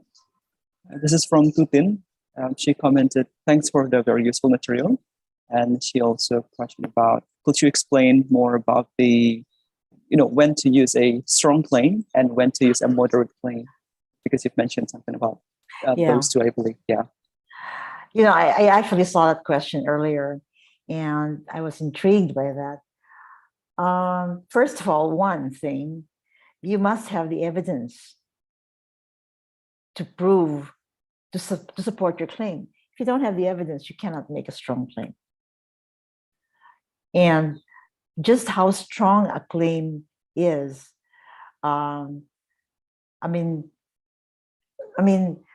okay, I would say the logical point here is you have to have the reason to back a claim, I mean, the amount of evidence you have should determine the strength of your claim. If you don't have that, then I think you can, if you don't have that conclusive evidence, no matter how much you want to make a strong claim, you're going to fall flat on your face. Now, the other, I don't know what she means by making a strong claim, because sometimes what I find with some of the papers that I've read is they're making very strong claims because they're beginning to advocate for something rather than report the research findings. Okay, so because they feel very strongly about something, so they really use very strong language and make very strong claims. But a paper talking about research is not an advocacy paper. It's a different genre altogether, and that gets published elsewhere. So you got to remember who you're writing for and where you're going to publish it. But primarily, you have to have the sufficient evidence to make a claim strong. So my answer is depends on how much evidence you have to prove your claim. I was wondering when we talking about strong claims, because again, as you point out, Susan, there's a problem there in the sense that it's a metaphor. I mean, when we think of strong, we're thinking strength like that, and it's in a sense claims are neither strong nor weak. But I think one point that you made earlier in the paper is useful here in talking about this. I'm sorry, in your talk rather. That was that a strong claim, and I'm going to put that in air quotes now, okay? A strong claim is something that has no exceptions to it. It does not admit to any exception. This is true. It has always been true. It is true now. It will always be true in the future. And there's nothing that anyone can do to alter this. Now, so you have a claim like that. And when you have a claim like that, I think you're absolutely right. There's no evidence that it's very hard to get evidence that will support a claim that basically by either through statement or through implicature is saying there's no exception to this. There never will be. There never can be an exception to it. And so as researchers, especially people involved in the social sciences, but I think just almost all sciences, very rarely do we as researchers ever come across a situation where we can make a claim that strong. And oftentimes, even if we admit a few exceptions here and there, chances are there are other exceptions to what we're saying. So we need to, as you were pointing out, we basically usually are working on modification, but we can modify confidently as opposed to inconfidently, and that probably becomes the trick of the thing. So that we are dealing with material in an authoritative way. Say given the limits of our knowledge, we can definitely say this. Beyond those limits, we need to keep working. I mean, that's generally that's the way we're dealing with that. So, I think, I don't think you have to worry about making strong claims, because normally you can't. I mean, in that sense, a claim of no exception, with no exceptions, no possibility of exception, it's very, very difficult it's very difficult to support that kind of thing. Paul, do you have any? I know the three of us talk about these things from time to time. Any further comments on that? Probably not. I agree with what you're saying. What I was saying yesterday is that I want people to be assertive in their writing, and don't come in and say, well, I'm going to try to show this. But at the same time, don't want to be assertive unless you actually have the material. Right. And so I suppose it's a matter of evaluating just how confident you are that your material, that your data supports what you're saying. And always bearing in mind that when you're talking about something that's an explanation or an interpretation, this is always going to be a judgment or an opinion. And so you can feel very strongly about it, but you can never absolutely prove it. And it's an important thing to understand about academic writing, because it's really an ongoing conversation. And once in a while, somebody writes something and you sort of get the feeling that person thinks this is the last word on the subject. And so everybody else better shut up about it. But actually, that's not the way academic writing or academics discourse works. It's really this ongoing conversation. But you do want to develop you develop your ideas and you assert them strongly, but with that kind of qualification that I just mentioned. That's I guess that's all I have to say about it. Okay, thank you very much. So on a more technical note, I have a question from Wemby. Yeah, so we discussed about the Grammarly and you know, all of this program. So Wemby asked about how about using Google Translate for difficult words that I found sometimes. Yeah, do you? Okay. Do you recommend it? You want What to do go you first, think? Susan, or what? No, I want to hear what you guys have to say. Yeah, I'm not a fan. I think what happened. I think right now what's happening with Google Translate, it'll take each word and it'll give a one-to-one translation of the word, but it's oftentimes not really, and it cannot look at the context in which the word is being used. Right now, there's research being done where word selection within a clause, okay, or if you wish, more traditional terms, a simple sentence, okay, where it's people beginning to build algorithms that allow you to allow the program to choose a word based on the other words within the sentence. But once you start to get beyond a simple sentence, and there's other things. There are other things that are happening in the context around around this particular sentence and the choice of a word within the sentence. The effects of the context aren't taking place. So what happens is you end up with some very, very, very, very, very strange text. You know, because you really start to almost get into like a verbal salad. I mean, Susan and I have found this working with graduate students who take whole chapters of their dissertations and they Translate it. They translate it, you know, and you literally have no. I mean, we actually have to take the chapter sentence by sentence. What are you saying here? And using their own English, they say, this is what the sentence means. Okay, great. What does the next sentence mean?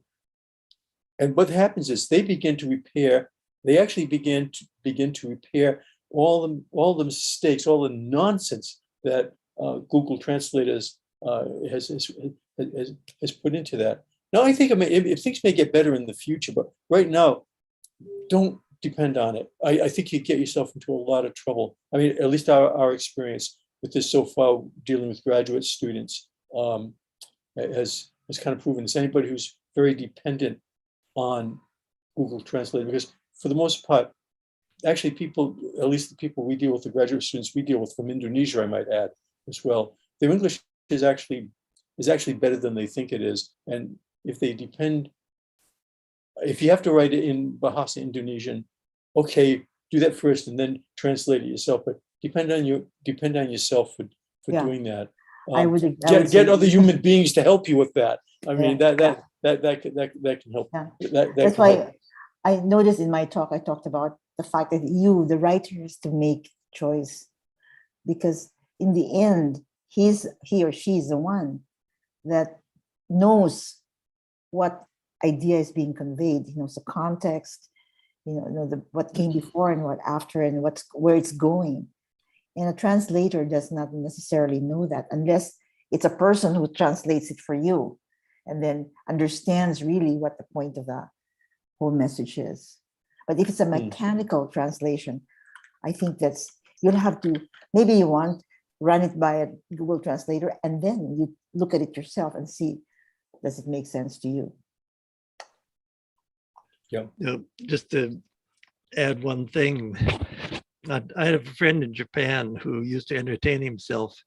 He would take a text in Japanese and have Google translate it into English.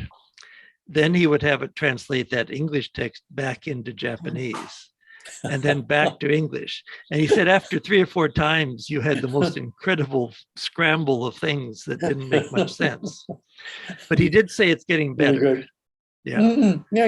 Yeah. It is. I mean, but the other thing, and I'm just supporting what you're saying about this, that most people that, and certainly the people we're dealing with in this workshop, are capable of writing English that communicates, and that's really what this is all about.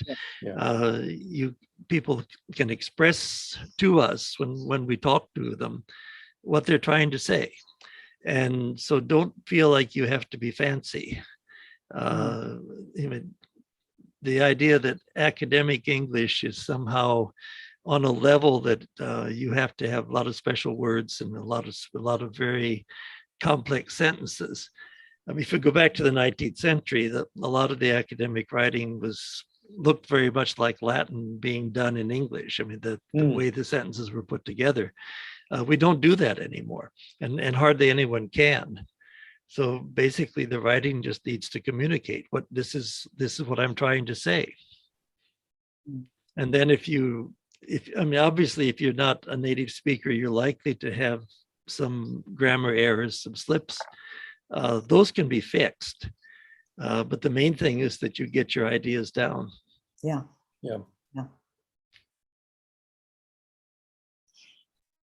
So any more questions, Furman? Yes, sure. So yeah, I think don't let the program take away your ideas. That's the point that we can take. So echoing to the question about the diction and the choice of words. So we have a question from Nurhaida here. If I want to check on how a word is properly used in a sentence, what will be the best way to do? Is there any recommended dictionary from you guys? And taking, for example, I want to use trade-off in my sentence. I'm sorry, the word. What's it? Yeah, a trade-off, the word trade-off. Yeah. I have my favorite. Okay. I do my favorite. The activator. Yeah. The activator. Yeah. Longman's language activator. It's a dictionary that has been designed not for people who read, but for people who write, and it's really excellent. They have, well, I love using the print version, but they do have one an online one. I believe it's one version of it.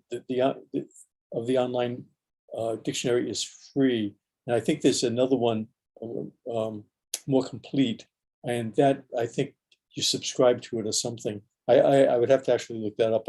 It's just something I was looking at a while ago and stuff. But the language activator is really excellent for doing that. Okay, I'm sorry. The name is the Longman activator. The Longman language activator. You can put that into the chat so everyone. Yeah, let me just write. I'll write it in right now. Just a sec.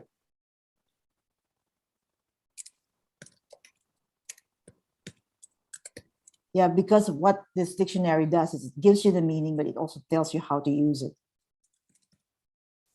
It's a rather thick.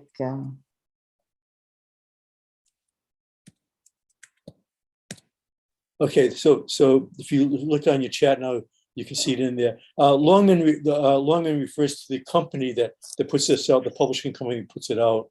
and that's language activated. It's kind of a cheesy title, actually, but it's a wonderful resource. Useful. Actually, It's a very useful dictionary. Very useful. People Yeah. who use the language, to use language.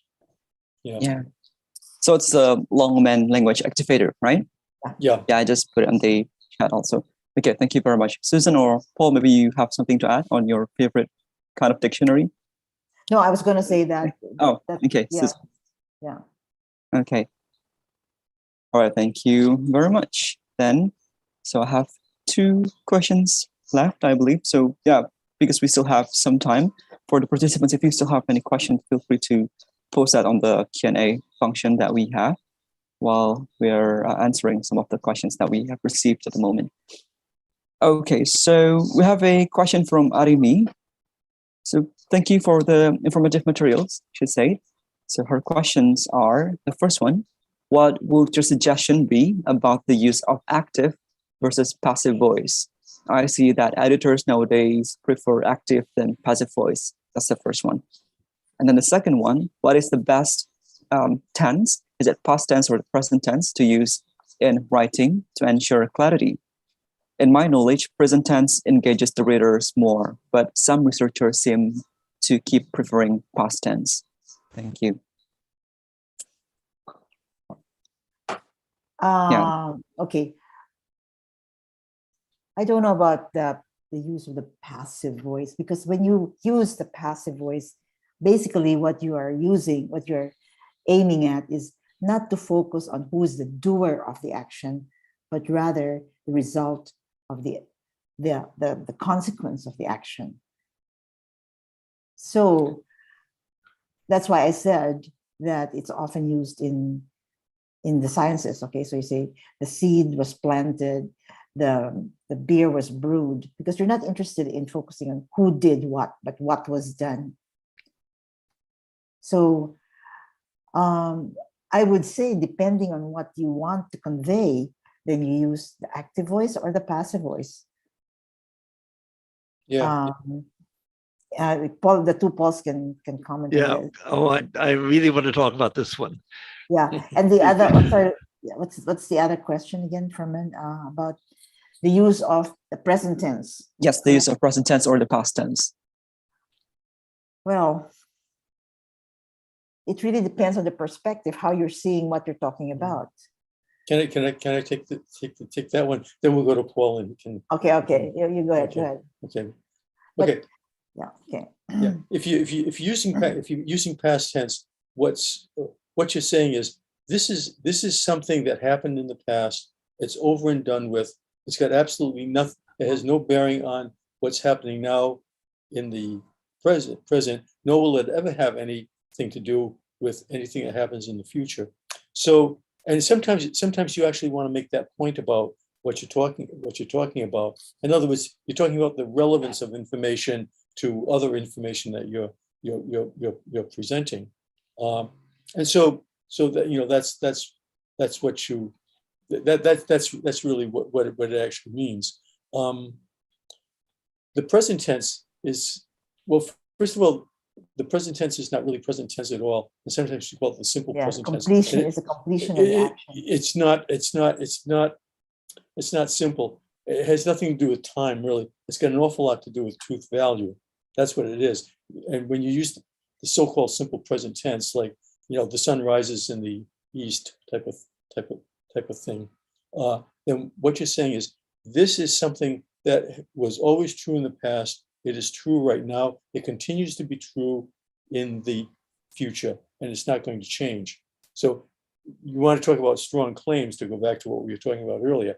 Yeah, that's a strong claim. And that's where people sometimes can inadvertently get into problems with overclaiming they're using the present tense.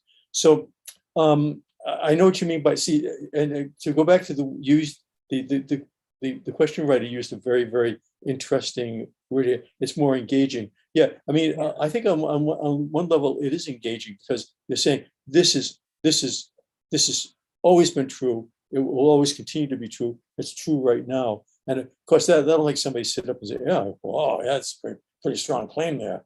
And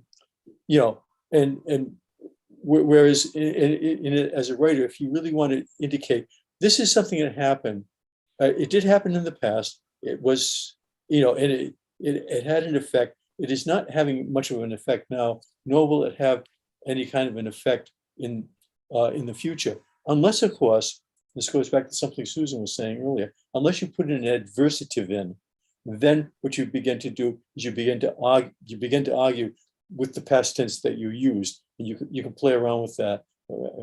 We don't need to discuss that really right now, but I love this stuff. So that's, Yeah. I like talking. I know I like talking about this stuff. So but you can't play with it. And of course, in one sense, you can be just as engaging using the past tense as you are using the present tense. Yeah. Paul. But Paul, Paul, go ahead. No, one place people get in trouble with the past and present is when they're talking about a book. And so I think the way you want to think about doing that, let's say this book was published in 1990. So in 1990, the author said something. And so that is past tense. The book still exists now. So you have people will sometimes say, this author says, but what they mean by that is that book, which still exists now, says something. And either way, I mean, you just have to think, are you talking about what the author said at the time he wrote the book? Or are you talking about some point that you're making now because that book still exists now? And people get that terribly mixed up, but if you think it through, it's really not so difficult. Not so difficult. Yeah, exactly. Yeah. And then as for the passive voice, well, first of all, Indonesia. You're an editor. Do you think you prefer the passive voice? Go voice? for it, Paul. Indonesian uses a lot of passive voice. And so for anybody who customarily writes in Indonesian, it's just second nature. You do a lot of this. But let's just think through what the implications are. And I'll give you an example here. We're talking about a political campaign, and there's a candidate for office. So we have a sentence here that says, the candidate was accused of corruption. Okay, so we have the question, what do you make of that? Was he really corrupt? Well, probably what you make of it depends on who said that, but you don't know who said it because you've only been told the candidate was accused of this. So if I tell you now, the ex-wife of the candidate accused him of corruption, well, the ex-wife may hate the man.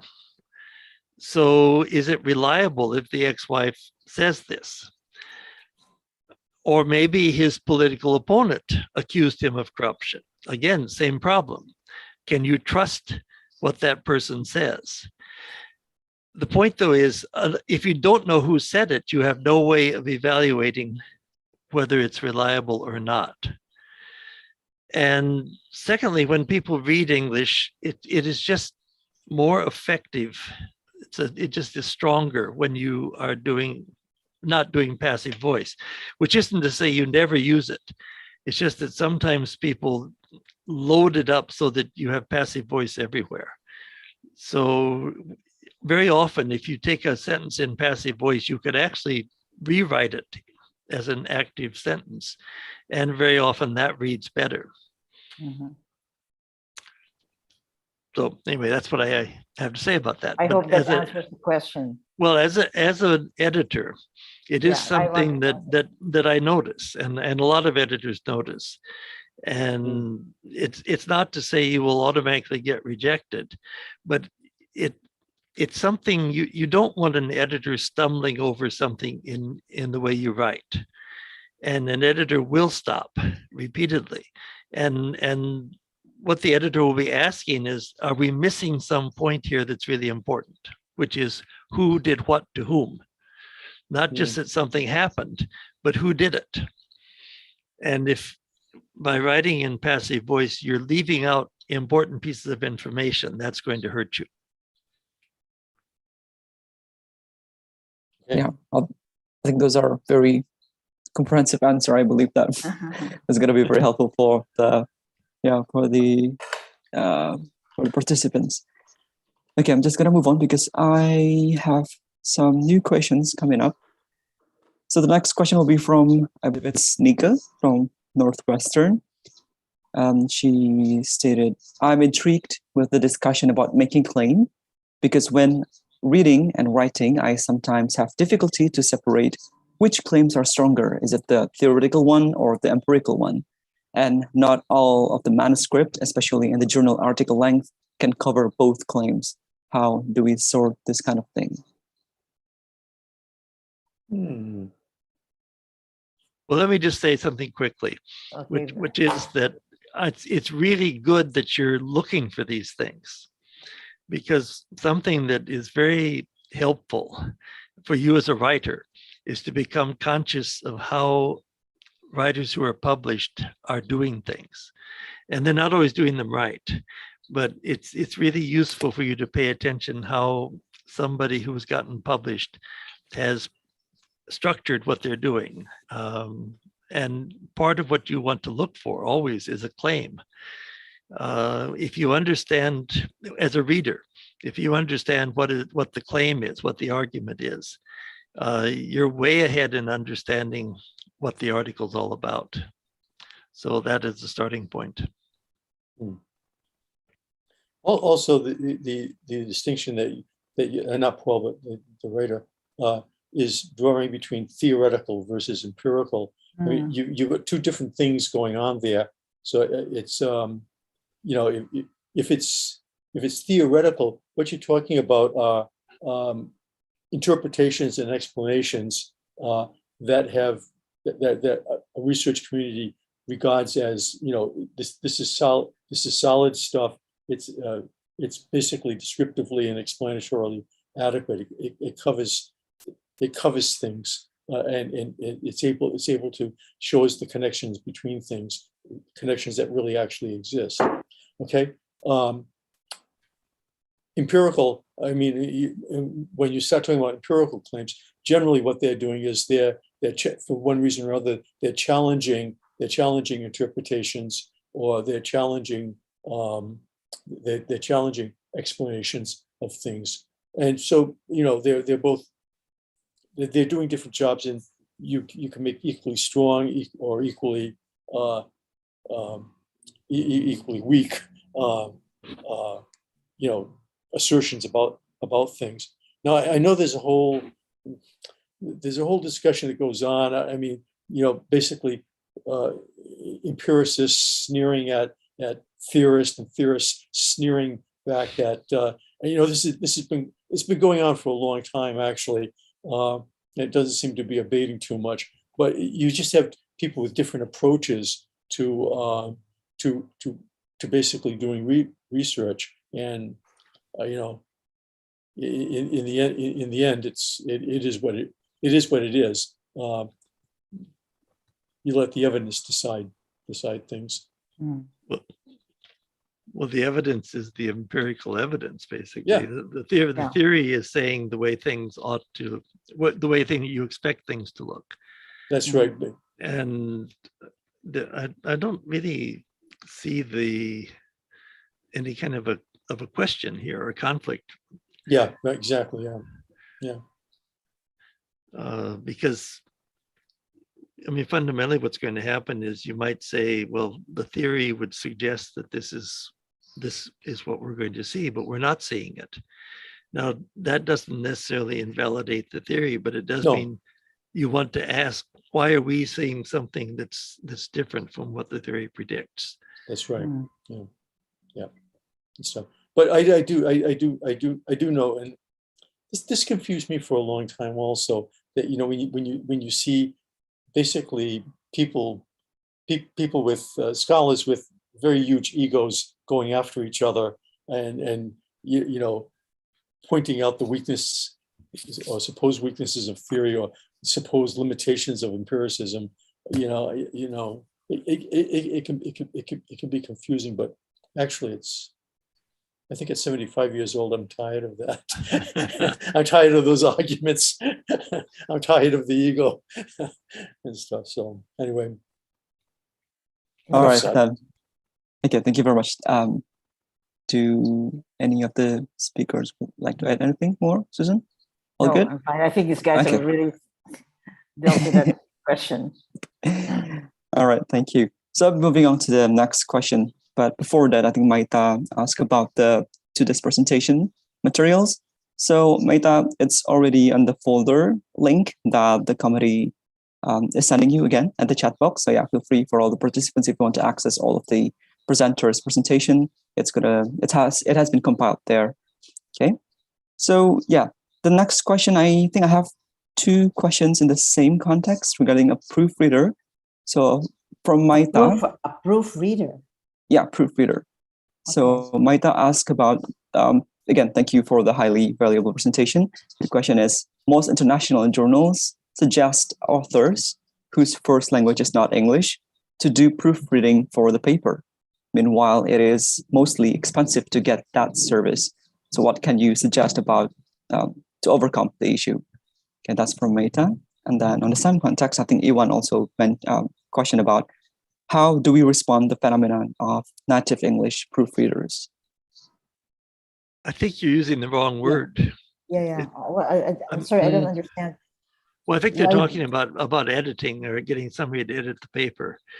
Yep. Who is not a native speaker of English? Well, no, let's start with what a proof is, because Yeah, proofs proofreader, yeah. are something that you get in the process of publishing something.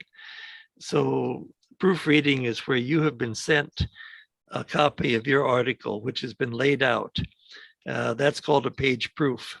And when you're proofreading, you're going through that to check that everything has been set down correctly. So you're going to confuse things if you call this proofreading. What you're talking about really is editing your material. Sometimes people call that copy editing, but it's this not even use that word, just talk about getting someone to edit it for you. And just a word of warning, not everybody who is a native speaker is a good editor. Yes. Yes. And especially if you're relying on some, okay, you have this friend who's a native speaker. I don't know how many times people have said, my friend who's a native speaker read my paper. Friends who are native speakers often have a lot of friends, and those friends are always asking them, would you read something? And their time is limited, and they don't want to say no, but they don't really want to say yes either. So they rush through it, and it isn't always a good job. But I think the idea is, because maybe it comes from the fact that I said, ask somebody who's knowledgeable to look at your paper, to read your paper. I made this ridiculous statement, don't ask your grandmother simply because you love your grandmother. Asking someone to do this is fine. It's just that don't count on it being a good job, because it's got to be somebody who knows about the topic, at least that you're writing about, and who knows about writing, or because your idea is the point you want what you want to do is see whether what you wrote is what was understood by the person who read it. And the person who reads it must have some kind of qualification for reading that article. So it's not just anybody who knows how to read and write, but somebody who has maybe an academic interest in it, has a background in it, or background in writing, but a knowledgeable person, not just anyone who's willing to do it for you. And definitely not just because he's a native speaker of the language. One way, and just as a practical note, I mean, if you ask someone to read your paper, in a knowledgeable way, as Susan was suggesting, that you offer to read their paper. I mean, for example, if you're writing in English, and this person has a need for somebody who's working in Bahasa Indonesian, for example, and they're not that confident about what they're doing, you work out some kind of exchange, or be open to something like that, because you're right. The cost of these things can get Prohibitive. overwhelming. I know, for example, like the University of Leiden, for example, they actually have money for their graduate students who are Indonesians. They have money set aside they build it in to, for example, their PhD program. So when somebody has finished their dissertation, there's actually money that they can avail of that the university will give them to pay for editing. Now, that's not always the case in many universities. In many universities, students are just left to their own devices. There's no support. There's no support for that. There probably should be more support, especially now that universities here in Southeast Asia are asking their students to publish before they can get their degrees and everything like that in English. I mean, there really are consequences there that need to be dealt with, I think, at a organizational level. But that gets us into another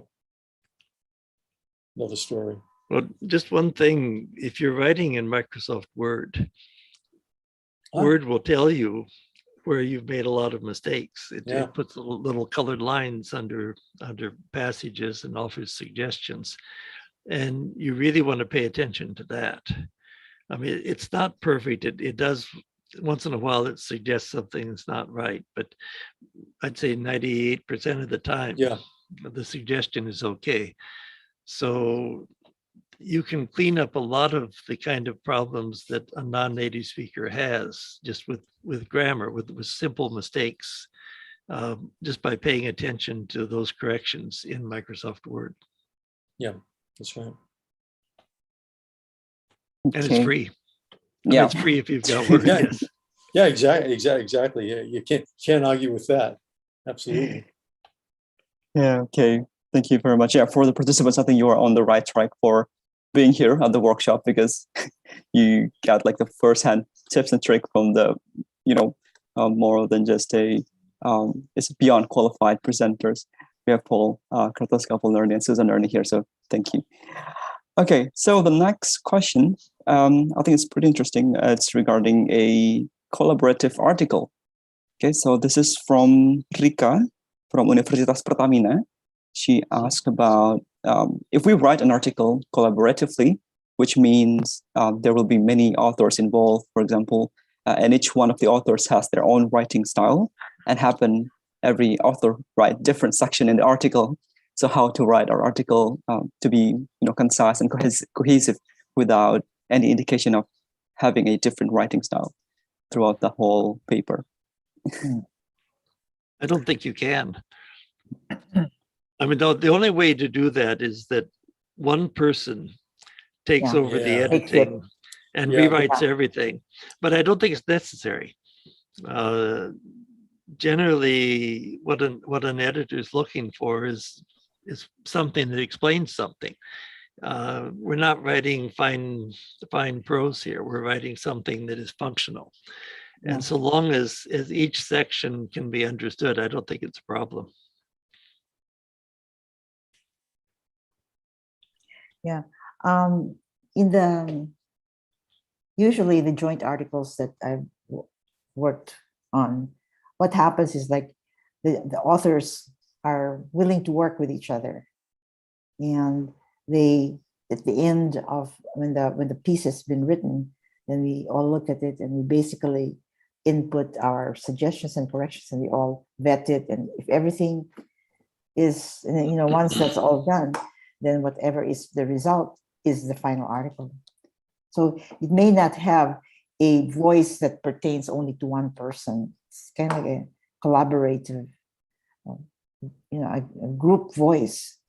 But really, I think the point to remember is that it's clear what you're saying. Maybe not how you're saying, but it's clear what you want to say. Yeah, the problem that comes up here, I mean, the problem that can come up here, it's not so much the language, but when you have people with differing differing Mhm. interpretations that are clashing, or that they have differing explanations that again either miss each other entirely. I mean, it can be that, or they can be clashing like that. Then you've got a problem with you got a problem with coherence, and that can be a problem. It's not a language problem per se, but Yeah. I think what Paul and Susan have said are absolutely correct. That you don't, not everybody has to speak in exactly the same voice. In some cases, there'll be a project manager who's actually been hired to smoothen everything out. I mean, that can happen, but it doesn't have to happen. Yeah. So There's a famous textbook on Southeast Asia called In Search of Southeast Asia. 5 authors. And they did a revised version later on, and I was involved in a kind of consulting group that talked to them. And they were explaining a little bit about how it got written. So each one wrote, there are 5 sections, so each one wrote one section.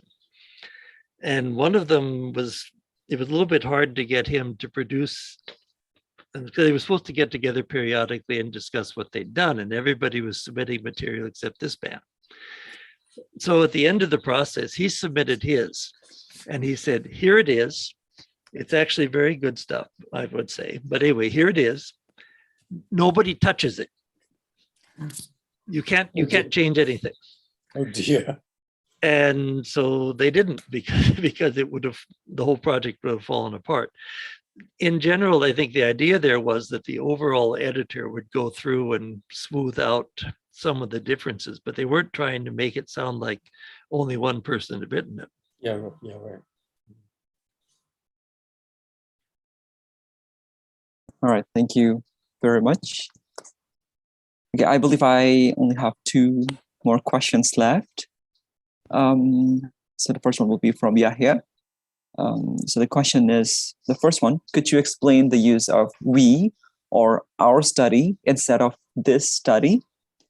And then the second one, how to confidently and accurately explain suggestions for further research.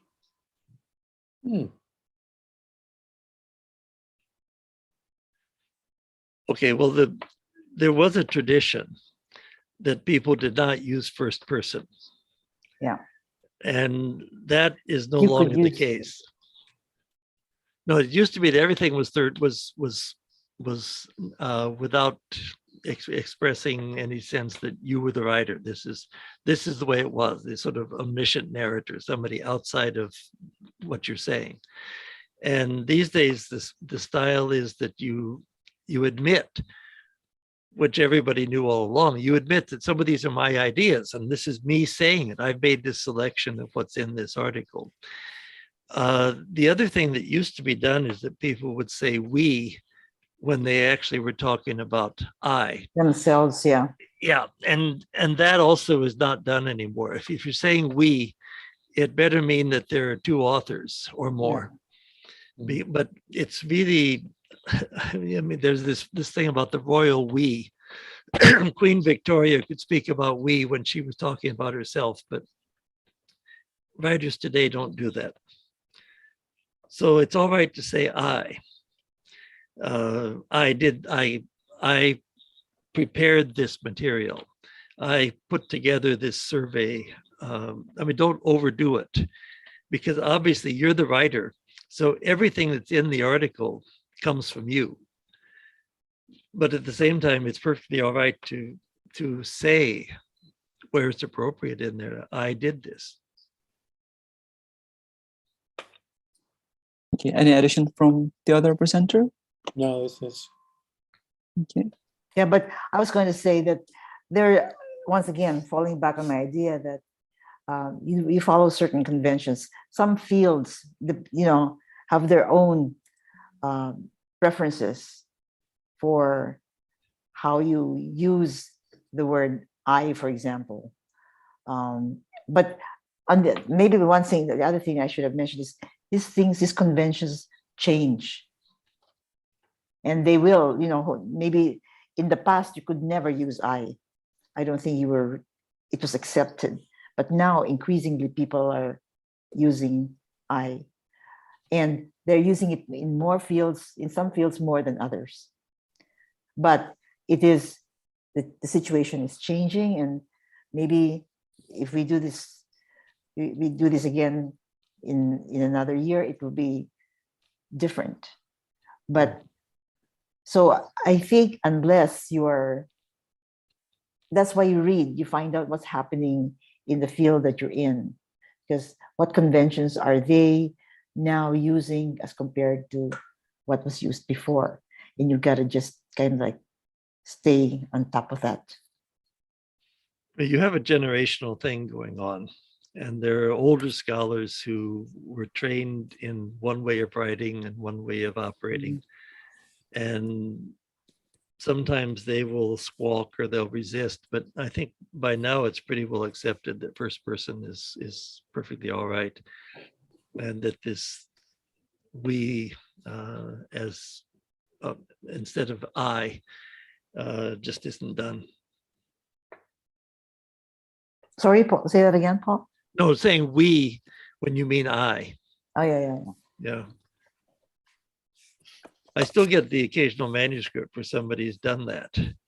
Yeah, it seems But it seems feels strange when really- there's only one author, that you like, Yeah, you get but- the feeling that no, this is somebody, there's more than one person has done this, but Multiple personalities. yeah. Well, it's almost misleading. It's sort of like you're trying to make whatever you're saying feel more effective, because it's not just you, there's we, this whole, Yeah. whatever the we is, we're saying it so that gives it more force.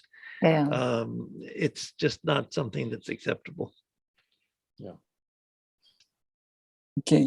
So before we go to the last question, so regarding that question, so do we ask about, so is it, I mean, the acceptable of pronoun, is it researcher or I? Researcher is again the third person, yeah. the Third person, yeah. researcher. This researcher, I mean, it's kind of a convention that I'm not sure whether researchers got this from reporters, or reporters, news reporters, or news reporters got it from researchers. But again, it's this whole idea that somehow, if you say this researcher found that that the person's being more objective, and then we really have to start questioning, well, what exactly what do we mean by objectivity anyway versus subjectivity? I mean, in one sense, we're all subjects in the sense that we're consciously aware, learning beings who are our ideas are constantly changing, because of our exposure to each other and our exposure to the world, and it's constantly changing. Versus an object which is inanimate, basically there like a mountain, really not only crumbling little by little, but not perceptibly so. So I mean, again, the use of this reporter, reporting on the battlefield, or this researcher found that, again, it seems to be a conscious or maybe unconscious attempt to show solidity and to show that this is unmovable, and so forth. And people have tended to shy away from, researchers have tended to shy away from doing that kind of thing more recently. And again, as Susan says, in some fields more than other fields. So. Well, one thing that people still do is they'll say this article says, or this article discusses, when they could easily say in this article I discuss. Instead, but okay, here I'm looking here at a book called Stylish Academic Writing. Helen Sword. Okay, yeah. Helen Sword. Yeah, I can't. Yeah. I don't think I can get it shown. It's in the list of the references that I mentioned, and I'll send this as a separate list so that you can refer to it. But here's exactly what she says. These days, first person pronouns are allowed in most academic disciplines. And she did a study of peer-reviewed academic journals. Of the 66 peer-reviewed journals in my cross-disciplinary study, I found only one that apparently forbids personal pronouns. So yes, you can use Okay. them. Okay. Yeah. Okay, thank you for the knowledge and the clarification maybe for some of the participants. Okay, the last question. So this is from Arini, and it's referring back to the discussion about the present and the past tense, if you don't mind. So this is a follow-up question from Arini Utami about present versus past tense. Is it correct that method section is normally written in passive? In my subject, IMRD is a more common framework, so method section is almost always necessary. Thank you again. This next message says, sorry, I meant IMRD. it's IMRD. Yeah, okay, Yeah. that's right. Anyway, I don't see why it would be passive, because in the Past method tense. section, Past tense. past tense. Yeah, yeah. Yep. Yeah, Past tense. I think because she's talking about, or he's talking about something that is already completed. Yeah. Then the past Collected data, did the Yeah. analysis of data data. was, now analyzed using the chi-square or something. Yeah. So yeah. Yeah. Because That's you're talking about the way the data was collected. Yeah. Collected. And the data was collected in the past. Yeah. Yeah.